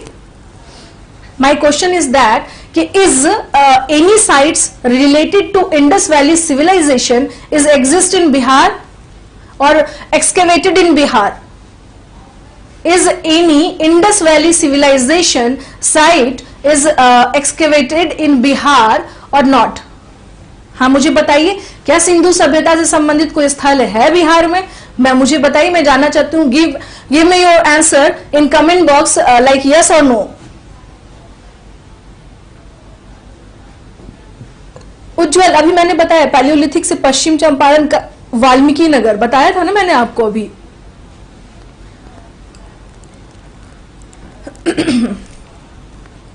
ठीक है, अभी मैंने बताया था ना आप लोगों को कि पैलियोलिथिक साइट जो है वो पश्चिम चंपारण के वाल्मीकि नगर से मिला है, वहां पर पूरा पाषाणिक जो है वो साइट है। ओके, हाँ बिल्कुल सही। ये चीज अपने माइंड में आपको क्या करना है, ध्यान रखना है। और ध्यान क्या रखना है कि हम क्या देखते हैं कि सिंधु सभ्यता से रिलेटेड साइट जो है बिहार में नहीं है, ठीक है ना। बिहार में, सॉरी कलर, यस, बिहार में सिंधु सभ्यता से संबंधित कोई साइट नहीं है। ये कौन सा कलर आ गया, रुक जाए एक मिनट, आई गेस ये है। ओके, यानी कि यहां पर हम क्या देख रहे हैं कि बिहार में सिंधु सभ्यता से संबंधित कोई स्थल नहीं पाए गए हैं। सिंधु सभ्यता से संबंधित स्थल नहीं पाया गया है।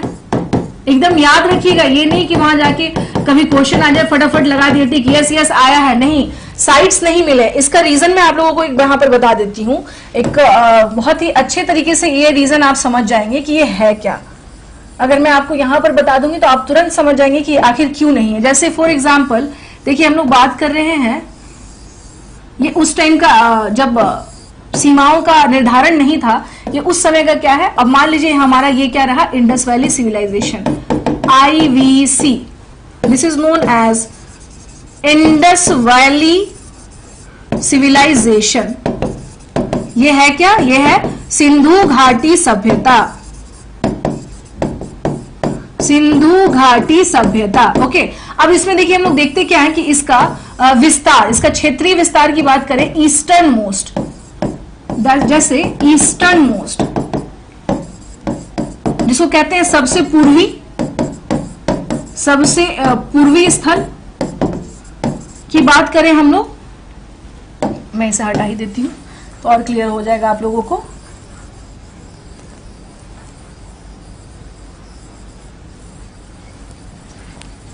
तो यहां पर हम लोग बात करें कि समझ में आ जाएगा कि आखिर क्या बात है कि यहां पर हम लोगों के इसके रिगार्डिंग जो है चीजें नहीं दिखाई देती हैं। तो यहां पर देखिए समझना यही है कि हम क्या देखते हैं, सबसे पूर्वी स्थल की बात करें तो वो है Alamgirpur.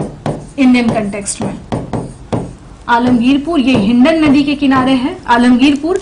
This is in Uttar Pradesh, Ghaziabad में है ये। तो अब एक बात बताइए, ये रहा, मान लीजिए ये रहा हमारा बिहार, ये रहा यूपी। जब पूर्वी सीमा ही निर्धारित हो गई है उत्तर प्रदेश में, तो इसका मतलब है कि बिहार में तो उसका एक्सटेंशन है ही नहीं फिर।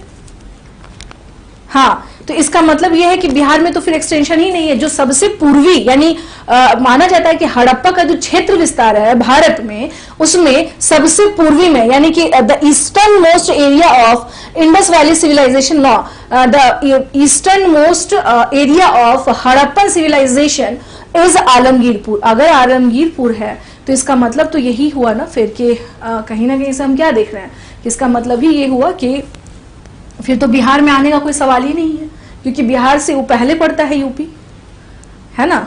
कोई नहीं, it's okay Ujjwal, no issue. Alamgirpur ये देख लीजिए। और अगर हम लोग बात करते हैं कि इसका जो पश्चिमी, सबसे पश्चिमी यानी वेस्टर्न मोस्ट की बात करें, that is Sutka Gendor. That is सूतका-गेंडोर हो गया, ठीक है। और अगर हम लोग बात करें सबसे उत्तरी कौन सा है, तो उत्तरी में कौन सा है, दायमाबाद, सॉरी दायमाबाद नहीं, मांडा, दायमाबाद तो दक्षिणी है, मांडा, ये मांडा हो गया। और अगर दक्षिणी की बात करें हम लोग कि दक्षिणी एरिया कौन सा है, दैट इज दायमाबाद इन महाराष्ट्र, ठीक है। तो ये हो गया, यानी सूतका-गेंडोर जो है ये कहां चला गया, ये अफगानिस्तान का जो बेल्ट है वहां चला गया है, तो ये भारत में नहीं है। लेकिन ओवरऑल देखा जाता है कि हड़प्पन सिविलाइजेशन का विस्तार, तो हमें मतलब मान लीजिए अगर आपको ये याद नहीं भी रखना है कि उत्तर का कौन सा था, दक्षिणी, दायमाबाद महाराष्ट्र में है, मांडा आपको कश्मीर वाले क्षेत्र में है, ये हमारा हो गया अफगानिस्तान वाला जो क्षेत्र है, वहां पर अफगानिस्तान में भी स्पेशली बलूचिस्तान वाला जो एरिया है वहां पड़ता है हमारा सूतका-गेंडोर। मतलब हमारा किससे है, जिस जो हमारे लिए ज्यादा इंपॉर्टेंट है, दैट इज ईस्टर्न, कि पूर्वी देश जो है, क्या बिहार जो है, बिहार में सिंधु सभ्यता की कोई साइट्स थे, तो ये बताने का पर्पस ये था कि नहीं, क्योंकि उत्तर प्रदेश में ही पूर्वी सीमा डिफाइन कर दी गई है, ठीक है। तो हम क्या देखते हैं कि यहाँ पर देख लीजिए कि सिंधु सभ्यता से संबंधित कोई भी साइट्स नहीं है बिहार में। अब आ जाते हैं हम लोग, देखिए अब आते हैं वैदिक संस्कृति, वैदिक काल, ओके। अब वैदिक काल की बात करें, जैसे कि अब इसमें हो गया हमारा ऋग्वैदिक काल, ऋग्वैदिक काल इट मीन्स इसका जो टाइम पीरियड है, अगर ऋग्वैदिक की बात करें, that is from 1500 to 1000 BC। कब से कब तक है इसका टाइम पीरियड, 1000 BC, ये है ऋग्वैदिक एरा का काल। और इसके बाद आता है स्टूडेंट उत्तर वैदिक काल, उत्तर वैदिक काल। आप सोचेंगे कि मैम ये क्यों बता रही हैं, तो इसके रीजन अभी समझ में आ जाएगा, 600 ईसा पूर्व। अब सुनिए, हमारा क्वेश्चन ये है कि बिहार में आर्यीकरण की शुरुआत कब हुई, इट मीन्स कि कब आर्यों का आगमन हुआ बिहार में, क्या वो ऋग्वैदिक काल में आ चुके थे, क्या वो उत्तर वैदिक काल में आ चुके थे। तो इसका जो सही जवाब होगा वो ये होगा कि बिहार में हम क्या देखते हैं, उत्तर, नहीं पहले आप लोग आंसर दीजिए, मैं भी देखूं क्या दे रहे हैं आंसर। हाँ जी, आंसर दें आप सब लोग। बिहार का आर्यीकरण कब हुआ है, कब आर्यों का आगमन हुआ है बिहार में, बताइए जरा। क्या ऋग्वैदिक काल में आ चुके थे आर्यंस बिहार में, या उत्तर वैदिक काल में आए थे।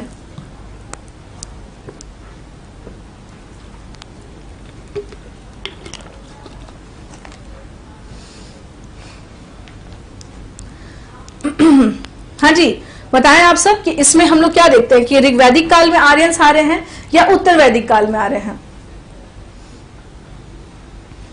मयंक जी, ओके, हाँ जी, निकिता, उत्कर्ष, ओके, पोस्ट वैदिक, यस, एकदम ये पता है, ये ऐसी चीजें कि अगर ये क्लियर नहीं होंगी तो बाद में क्या हो जाएंगी, दिक्कत हो जाएगी। तो इसका मतलब ये है कि बिहार में आर्यीकरण कब हो रहा है स्टूडेंट, दैट इज बिहार का आर्यीकरण हम लोग देख रहे हैं, देख लीजिए, ठीक है। यानी कि 1000 से लेकर के 600 ईसा पूर्व तक बिहार का आर्यीकरण हो रहा है। इट मीन्स कि Aryans arrived in Bihar in 600 BC, यानी आर्य आते हैं इस टाइम पर, अराइवल ऑफ आर्यंस हम कह सकते हैं। यहां हम लोग क्या देख रहे हैं, बिहार में आर्यों का आगमन कब हो रहा है। यहां पे हम लोग बात किसके बारे में कर रहे हैं, we are talking about arrival of Aryans. हम लोग किसके बारे में बात कर रहे हैं, arrival of Aryans, Aryans in Bihar. ये कब पहुंचे हैं बिहार में, हम लोग उसके बारे में बात कर रहे हैं। ये कब पहुंचे हैं, ये पहुंचे हैं 6ठी शताब्दी ईसा पूर्व में। यस, बिल्कुल सही है, ये पहुंचे कब हैं, ये पहुंचे हैं 6ठी शताब्दी ईसा पूर्व में। इट मीन्स कि ऋग्वैदिक काल में नहीं होता है बिहार का आर्यीकरण, यानी बिहार में आर्यों का आगमन हम नहीं देखते हैं किसमें, ऋग्वैदिक काल में। हम देखते हैं बिहार में आर्य कब पहुंच रहे हैं, वो पहुंच रहे हैं उत्तर वैदिक काल में।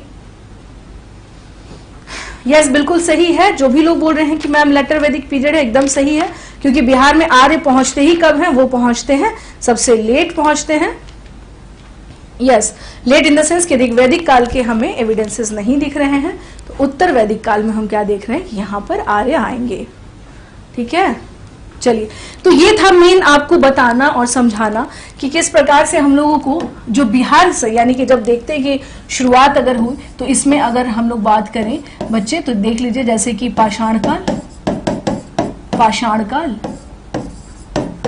काल इन द सेंस स्टोन एज हो गया। उसके बाद अगर हम लोग फिर बात करें तो हम लोग क्या देखते हैं यहाँ पर, यानी कि 6th सेंचुरी बीसी में क्या स्थिति थी, 6th सेंचुरी बीसी में, छठी शताब्दी ईसा पूर्व में क्या स्थिति थी, यहाँ पर ये देखना है, यानी 6th सेंचुरी बीसी में। और स्पेशली क्या है, उत्तर वैदिक काल। स्पेशली हम लोग को बात किसके बारे में करनी है, उत्तर वैदिक काल के बारे में, स्पेशली उत्तर वैदिक काल, ठीक है ना। उत्तर वैदिक काल के बारे में यहां पर बात करनी है। फिर हम आ जाएंगे कि मगध साम्राज्य, एक एम्पायर डेवलप होता है स्टूडेंट, जिसे पूरा का पूरा बिहार क्या है हमारा जाना जाता है, और वो कौन सा है, दैट इज मगध। अब मगध का मतलब मौर्य नहीं होता है, मगध का मतलब ही है कि एक क्षेत्र 16 महाजनपदों में से क्या था, एक था मगध। तो मगध हम लोगों को देखना है, और मगध में अलग अलग जो, यानी मगध साम्राज्य की अगर हम लोग बात करें, मगध एम्पायर, इसमें अलग अलग डायनेस्टीज आई हैं। अब डायनेस्टीज की बात करें तो कौन सा हो गया, जैसे कि अगर हम देख लें कि हर्यंक वंश, आफ्टर दैट शिशुनाग वंश, इसके बाद अगर हम बात करें तो फिर हम क्या देखते हैं, नंद वंश, और फिर जिससे पूरा का पूरा बिहार जाना गया, मौर्य वंश। इनके बारे में हमें करना क्या है, हमें इनके रिगार्डिंग जो है चीजें को ठीक से पढ़नी है और देखना भी है कि क्या था कंडीशन, ठीक है। हिस्ट्री की बात कर रहे हैं हम लोग कि हिस्ट्री में हमें क्या करना है, जैसे मगध एम्पायर की बात करें, चूंकि एम्पायर ये डेवलप होता है, स्टार्ट हो जाना, मजबूत होना शुरू हो जाता है हर्यंक डायनेस्टी से ही, हाँ, हर्यंक डायनेस्टी से, specially in the time period of Bimbisara के समय पे हम देखते हैं कि यहाँ पर क्या होता है, डेवलपमेंट होना शुरू हो जाता है। तो ये बेसिकली क्या है कि हमारा एंशियंट में जैसे ये हो गया, और उसके बाद हम देखेंगे गुप्त काल, उसके बाद हम लोग क्या देखेंगे, गुप्त काल। आफ्टर दैट हम क्या देखेंगे यहाँ पर, गुप्ता एरा। इस टाइम पर क्या था, पोस्ट मॉडर्न भी देखना है हम लोगों को। फिर मध्यकाल में हम लोग बात करें, अगर हम लोग यहाँ पर बात करते हैं मध्यकाल की अगर हम बात करें, मेडाइवल हम बात करें, मेडाइवल हिस्ट्री ऑफ बिहार। अगर हम मेडाइवल हिस्ट्री ऑफ बिहार की बात करें यहाँ पर, तो देखिए है क्या कि हमें यहाँ पर समझ लेना है कि इसमें स्पेशली जो है लाइक अगर दिल्ली सल्तनत में खिलजियों का क्या कंडीशन रहा था, दिल्ली सल्तनत, अगर इसके बारे में डाउट हो, दैट इज ये जो है, ये पूरा यहां से यहां तक का टाइम पीरियड है। इस समय में बिहार की स्थिति और जो भी अटैक्स हुए, जो भी अभियान हुए, कैंपेन हुए, उसके बारे में हमें थोड़ा सा क्या करना है, यहाँ पर देखना है। फिर हम इसमें आते हैं यहाँ पर, यानी मुगल्स के टाइम पर 1526 से लेके 1707 में, तो यहाँ पर हमें एक शासक दिखता है जिसका नाम था शेर शाह सूरी। अब शेर शाह सूरी के रिगार्डिंग क्या है, चूंकि ये बिहार से ही था, तो इसके बारे में हमें क्या करना है, थोड़ा सा इसके रिगार्डिंग क्वेश्चंस आते भी हैं। और इसके बाद, यानी ये तो हो गया हमारा मध्यकाल का, और नेक्स्ट हम लोग आ जाते हैं आधुनिक बिहार का इतिहास, भारत में नहीं, आधुनिक बिहार का इतिहास। यस, इसके बारे में अगर हम लोग देखें तो अब हमें क्या देखना है यहाँ पर कि जैसे बॉयज एसोसिएशन हो गया, ठीक है ना। अब जैसे हम देखेंगे यहाँ पर कि 1905 में जो स्वदेशी मूवमेंट हुआ, स्वदेशी आंदोलन के दौरान बिहार की क्या भूमिका थी, स्वदेशी आंदोलन के दौरान बिहार की स्थिति,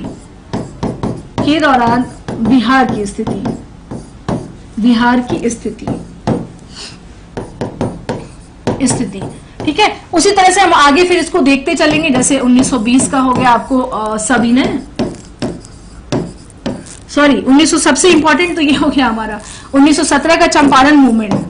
अब चंपारण मूवमेंट से बहुत ज्यादा क्या होते हैं, चंपारण सत्याग्रह, काफी क्वेश्चन आ जाते हैं। चंपारण सत्याग्रह से अच्छे खासे क्या हम देखते हैं क्वेश्चन आ जाते हैं, जैसे क्या रीजन था कि ये सत्याग्रह हुआ, हाँ क्या रीजन था कि ये सत्याग्रह हुआ, और क्या वजह था कि ये हम लोग मूवमेंट देख रहे हैं बिहार में, या इसमें कौन सा कारण था जिसके कारण जो है किसानों की स्थिति दयनीय हो गई थी, what was the basic reason behind that. तो इस तरह के क्वेश्चंस हम देखते हैं आते हैं, जो हमें क्या करना होगा इसमें देखना होगा। और इसके अलावा यदि हम बात करें तो 1920 हो गया, फिर जिसमें कि सविनय अवज्ञा आंदोलन, और उसके बाद अगर हम बात करें, ये रहा सविनय, फिर उसके बाद अगर हम बात करें तो ये हो गया हमारा, सॉरी यहां मैंने गड़बड़ कर दिया, रुकिए, ये हो गया हमारा असहयोग, नॉन कॉर्पोरेशन मूवमेंट, असहयोग आंदोलन। और उसके बाद अगर हम बात करें तो ये रहा हमारा सिविल डिसओबीडियंस, इसमें यानी सविनय अवज्ञा आंदोलन, इसमें क्या स्थिति थी इन सभी मूवमेंट्स में, यानी आधुनिक और उसके अलावा जो मेजर मूवमेंट था 1942 का भारत छोड़ो, तो इसमें भारत छोड़ो आंदोलन। यहां पर देखिए देखना क्या है हम लोगों को, ये जो मैंने बताया ये बस इसलिए है कि इन सभी मूवमेंट्स में बिहार की क्या भूमिका थी, बिहार की भूमिका और यहाँ कौन कौन सी संस्थाएं बनाई गई, और यहाँ कौन कौन सी संस्थाएं बनाई गई,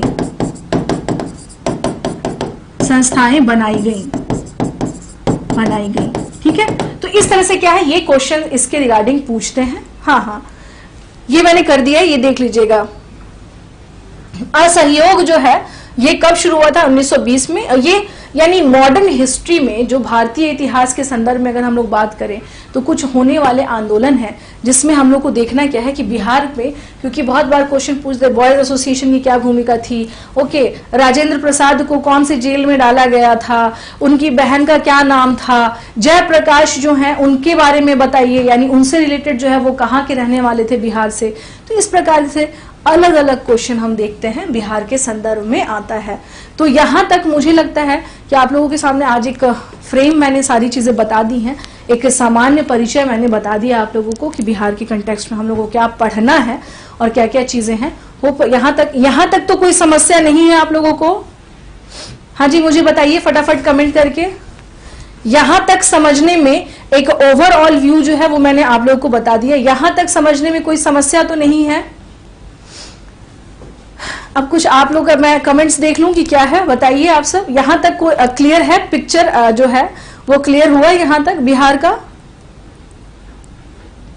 हाँ, जो पिक्चर है वो क्लियर हुआ या नहीं हुआ?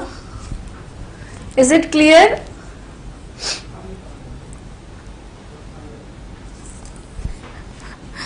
कोई दिक्कत नहीं है ना इसमें? चलिए तब तो ठीक है, कोई समस्या नहीं है तो बहुत अच्छी बात है। फिर हम लोग इसी को क्या करेंगे, जैसे इतिहास में मैंने आपको बता ही दिया है कि हम लोग स्टोन एज से, यानी जो हमारा नेक्स्ट टॉपिक होगा, ध्यान से सुन लीजिए आप सभी लोग कि हमारा जो नेक्स्ट टॉपिक होगा दैट इज वो टॉपिक होगा हमारा कौन सा? ओके, हाँ ठीक है, अगर कहीं कोई समस्या नहीं आई तो बहुत अच्छी बात है। ओके, हाँ तो ठीक है, हम लोग क्या करेंगे, क्या इसमें हम लोग ये देखना करना है, क्या है करना ये है कि हम लोग का जो अब नेक्स्ट टॉपिक होगा वो हाँ बिल्कुल। अरे बाबा देखिए, वो सभी के सभी जैसे 1707 के बाद जो है उसे माना जाता है कि वो उत्तर मुगल काल है, यानी पोस्ट मुगल पीरियड उसे काउंट किया जाता है। और उसी बीच में क्या होता है, रिवोल्ट होता है। तो रिवोल्ट के बारे में तो पढ़ना ही पढ़ना है, और उससे रिलेटेड तो क्वेश्चन ऑलरेडी पिछले बार आयोग ने पूछा भी था कि वीर कुंवर सिंह जो है वो कहाँ से थे। तो वो क्वेश्चन काफी ज्यादा क्या रहा है, विवादास्पद भी रहा है, क्योंकि आयोग ने कुछ जवाब ही ऐसा दिया था, बट उससे हमें कोई वो नहीं है, ध्यान रखना होगा आगे कि करना क्या है उसमें। तो क्वेश्चन आ जाते हैं 1857 के रिवोल्ट से क्वेश्चन अच्छे खासे आ जाते हैं। अगर इसमें ये करना है, जैसे 1857 का विद्रोह मैं बता भी देती हूँ, 57 का विद्रोह और इससे जुड़े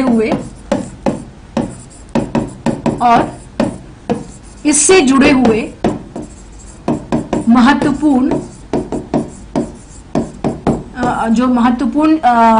क्रांतिकारी कौन से थे, कौन कौन से लोग थे जो 1857 के रिवोल्ट से जुड़े हुए थे, और हाँ, कौन कौन से लोग थे जो 1857 के रिवोल्ट से जुड़े हुए थे, और इन लोगों ने, इनका क्या रोल रहा था। ठीक है, कि वीर कुंवर सिंह के बाद फिर कौन आए थे, किन्होंने कमान संभाली 1857 के रिवोल्ट में, बिहार में कौन सा क्षेत्र है जो 1857 के रिवोल्ट का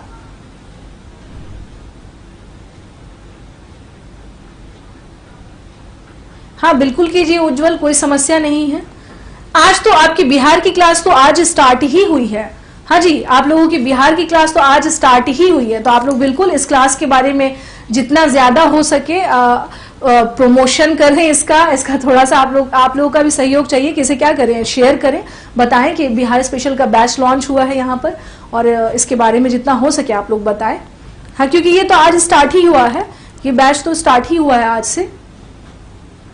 ठीक है, तो ये हम लोग क्या देख रहे हैं कि यहाँ पर ये सब चीजें हमें क्या करना है, बिहार के कंटेक्स्ट में देखना है और पढ़ना है हम लोगों को। ठीक है, और उसके अलावा बिहार ऑल्सो ये जो है ना, देखिए मैंने क्या लिखा है, ये मैंने कुछ इंपॉर्टेंट नेशनल मूवमेंट्स के बारे में उज्जवल, हाँ आई गेस, हाँ उज्जवल, यहाँ पर जो है मैंने जो स्पेशल नेशनल मूवमेंट्स हैं उसके रिगार्डिंग्स मैंने यहाँ पर बात की है, और उससे भी ज्यादा इंपॉर्टेंट क्या है कि मैंने ये इसलिए बताया है आपको ताकि आपको यहाँ पे समझ में आ सके कि ये टॉपिक्स जो है हमने बिहार के कंटेक्स्ट में देखना है। यहाँ देखिए मैंने लिखा भी है बिहार की भूमिका, और यहाँ कौन कौन सी संस्थाएं बनाई गई थी इसके बारे में हमें देखना है।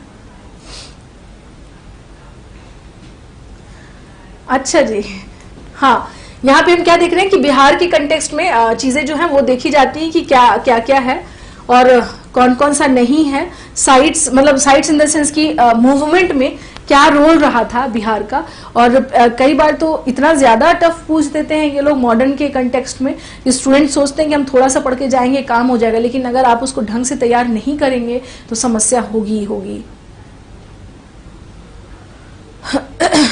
हाँ हाँ बिल्कुल, उसके लिए आप लोग परेशान नहीं हो। जैसे टॉपिक्स की आप बात कर रहे हैं ना, तो मैंने तो बताया, तो जनसंख्या नहीं पढ़ेंगे टॉपिक्स में, सेंसस तो मुझे करवाना ही करवाना है फुल। वो ये कह रहे हैं कि मैम सेंसस ऑफ बिहार ये तो करवाना ही करवाना है।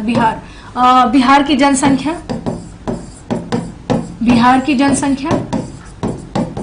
जनसंख्या अतिरिक्त, यानी टॉपिक्स में जो अतिरिक्त है, यानी जो भी जो मैंने लिखा था इसके पहले, उसके अलावा की अगर बात करें तो सेंसस ऑफ बिहार हो गया, बिहार का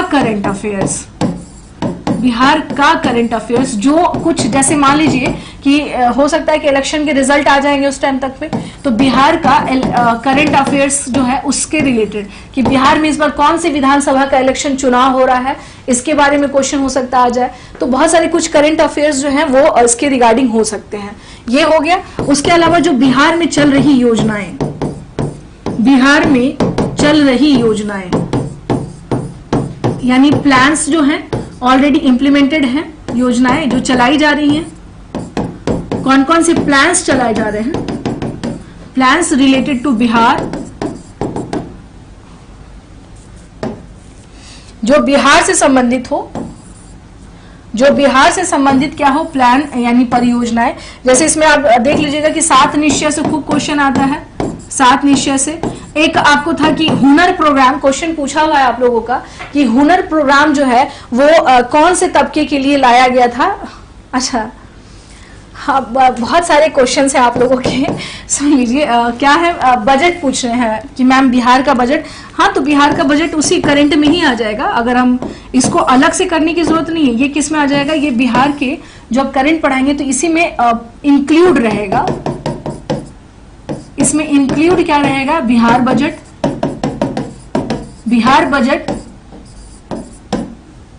ठीक है, बिहार का बजट इसमें क्या होगा, सम्मिलित रहेगा। बिहार का बजट इसमें सम्मिलित रहेगा, so no worry about that कि अगर ये समस्या है। और क्या क्या क्वेश्चन है आपके,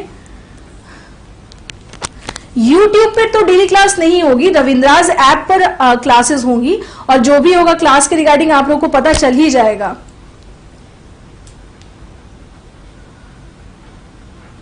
हुनर ठीक है, हाँ टेस्ट भी होगा। हाँ भाई, अगर टेस्ट के बारे में अगर आपके सवाल हैं कि क्या मैम टेस्ट भी होगा, तो बिल्कुल टेस्ट भी होगा।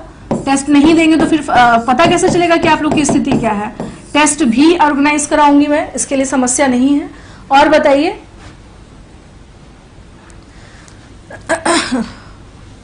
हाँ जी, उल्टे फुल्टे आंसर दे रहे हैं आप लोग। अंजलि, हुनर प्रोग्राम माइग्रेंट लेबर के लिए नहीं लाया गया था बिहार में। हुनर प्रोग्राम स्पेशली माइनॉरिटीज क्लास की जो वुमेन हैं, जो जिसको हम कह सकते हैं कि अल्पसंख्यक वर्ग की जो महिलाएं हैं, उनके लिए लाया गया था ये प्रोग्राम, जिससे क्या हो सके, अल्पसंख्यक वर्ग की महिलाएं जो है वो शिक्षित हो सके, या उनको कुछ भी जैसे सिलाई कढ़ाई इस तरह की कोई भी चीजें क्या हो, उससे वो अवगत हो, उससे परिचित हो जाए, और उससे स्किल्ड होकर के वो अपने लिए रोजगार क्या कर सके, क्रिएट कर सके। ठीक है, तो जो स्पेशली माइनॉरिटीज क्लास जो वुमेन थी, women related to minorities class, this program was launched only for that class, okay, only for the ladies of, या only for the females of minority class। हाँ, तो ये उनके लिए लाया था कि उनको बिकॉज उनको करना क्या था कि उन्हें स्किल्ड करना था, और वो स्किल्ड होकर के क्या कर सके, अपने लिए जो है रोजगार जनरेट कर सके, या अर्निंग का एक सोर्सेज उनके पास हो सके। हाँ, तो ये बहुत ही फेमस प्लान रहा हुआ है बिहार में। जैसे, और 7 निश्चय से तो बहुत क्वेश्चन आते हैं कि 7 निश्चय क्या है, कि उसमें क्या क्या आता है। इनफैक्ट लास्ट ईयर का भी क्वेश्चन अगर आप देखेंगे तो उसमें क्वेश्चन पूछा हुआ है कि 7 निश्चय में से इनमें से कौन सा नहीं है। ठीक है, हाँ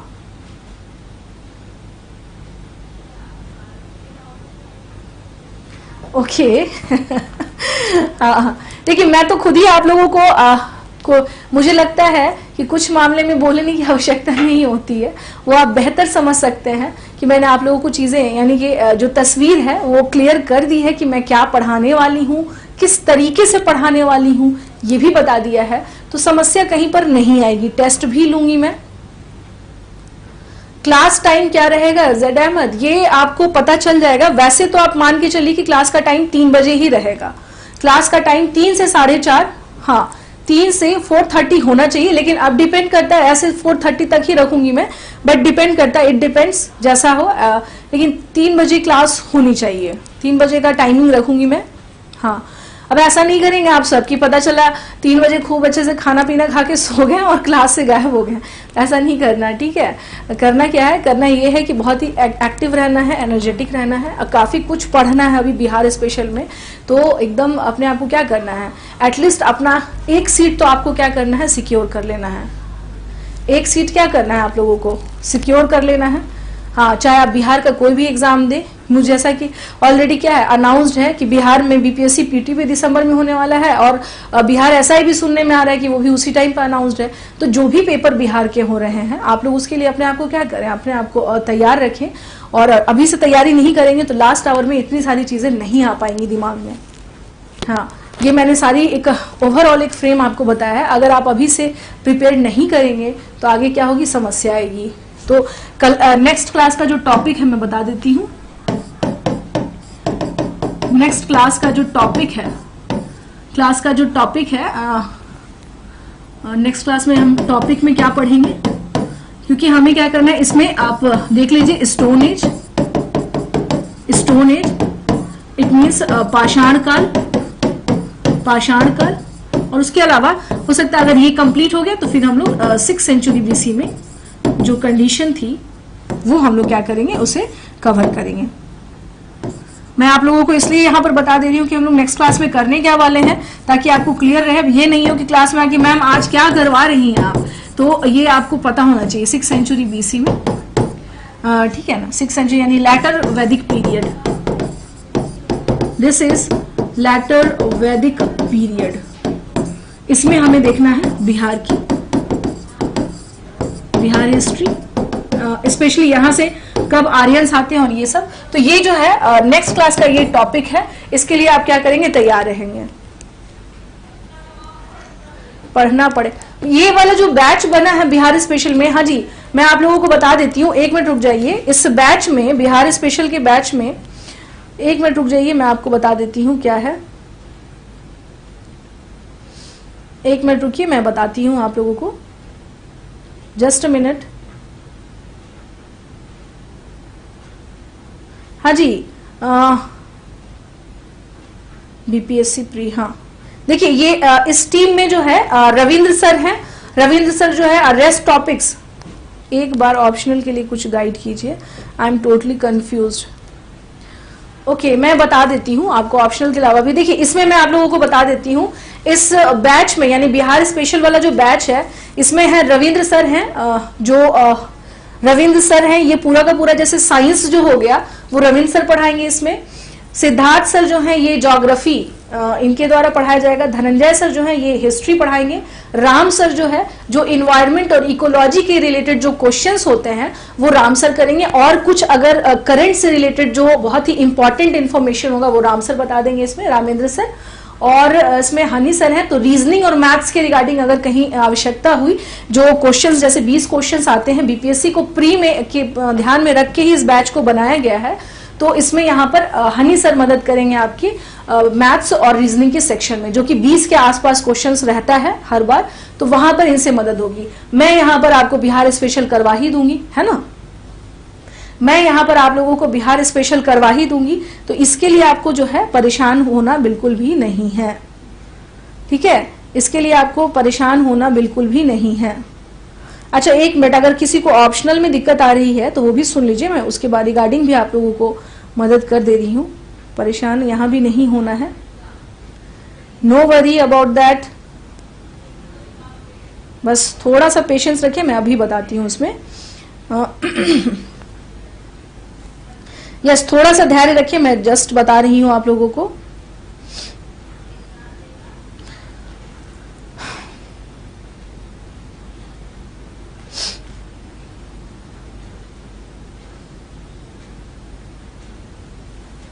हाँ, थोड़ा सा मैं आप लोगों को इसके रिगार्डिंग, जिन बच्चों को सिलेबस को ऑप्शनल को लेकर के जो बच्चे परेशान हो रहे हैं, उसमें करना क्या है। देखिए ऑप्शनल जो है आपका 2 पेपर आपका जीएस का है, जो कि 300 मार्क्स का है।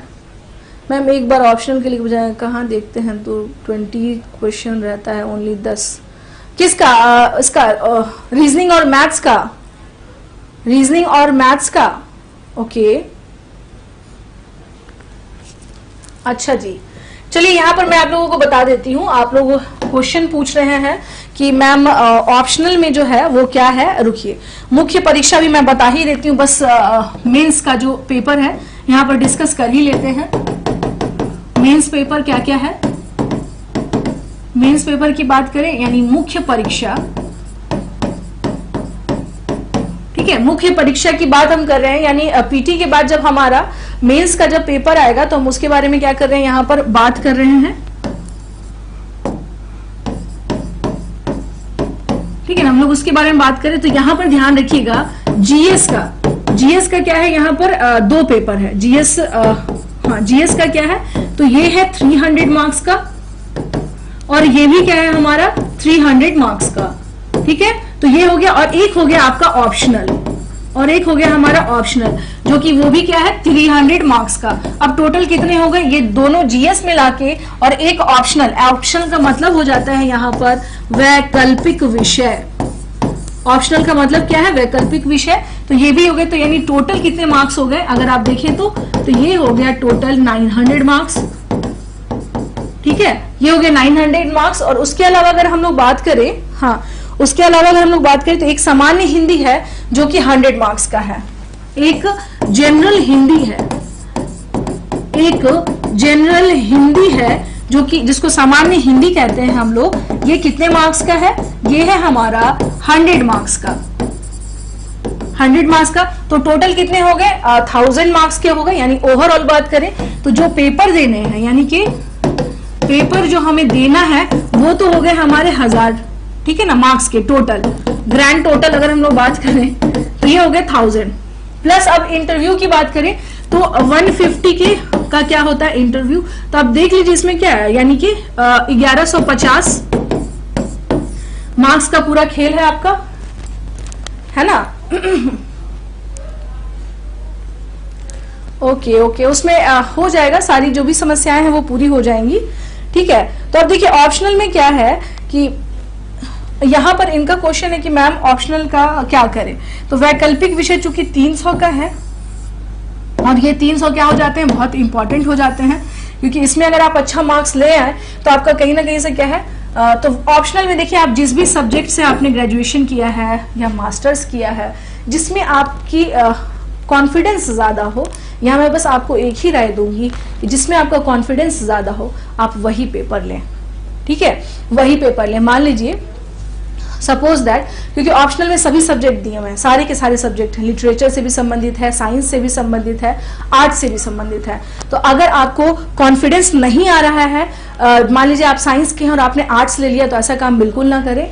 आप क्या करिए कि आप अपनी तरफ से जो सब्जेक्ट आपको अच्छा लगे, जिसमें लगे कि मेरा हम कॉन्फिडेंट होकर के लिख सकते हैं, अपियर कर सकते हैं, आप वही पेपर लें। जबरदस्ती का पेपर ना ले लें कि सब ले रहे हैं LSW labour and social work तो हम भी वही लेंगे, सब ले रहे हैं हिस्ट्री तो हम भी वही लेंगे, ये काम नहीं करना है। ये सब कूदेंगे तो हम भी कूदेंगे। आपका जिसमें खुद का बहुत अच्छा लिखने का स्टाइल हो, आप जिसपे कॉन्फिडेंट फील करें। ठीक है, किनका क्वेश्चन था? शक्ति क्लियर हुआ आपको अब आपका डाउट? हाँ जी शक्ति, इज इट क्लियर? तो जिस सब्जेक्ट में आप निपुण हो, सीधी सी बात है, आप जिसमें कॉन्फिडेंट फील करें आप वही सब्जेक्ट ले, इसके लिए परेशान नहीं होना है। ठीक है, एक्सपेरिमेंट ना करें। चलिए आज इतना रहने देते हैं, आज इतना काफी है।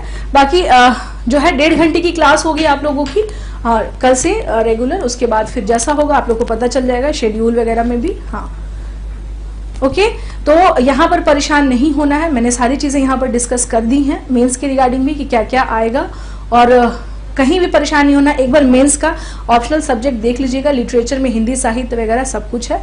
तो आप सब क्या करें, अच्छे से एग्जाम दें और हाँ शुरुआत करिए कल से फिर। ठीक है, आज मैंने आप लोगों को बेसिक्स पूरा इन्फॉर्मेशन दे दिया बिहार के रिलेटेड। ओके चलिए फिर, ओके जी, धन्यवाद।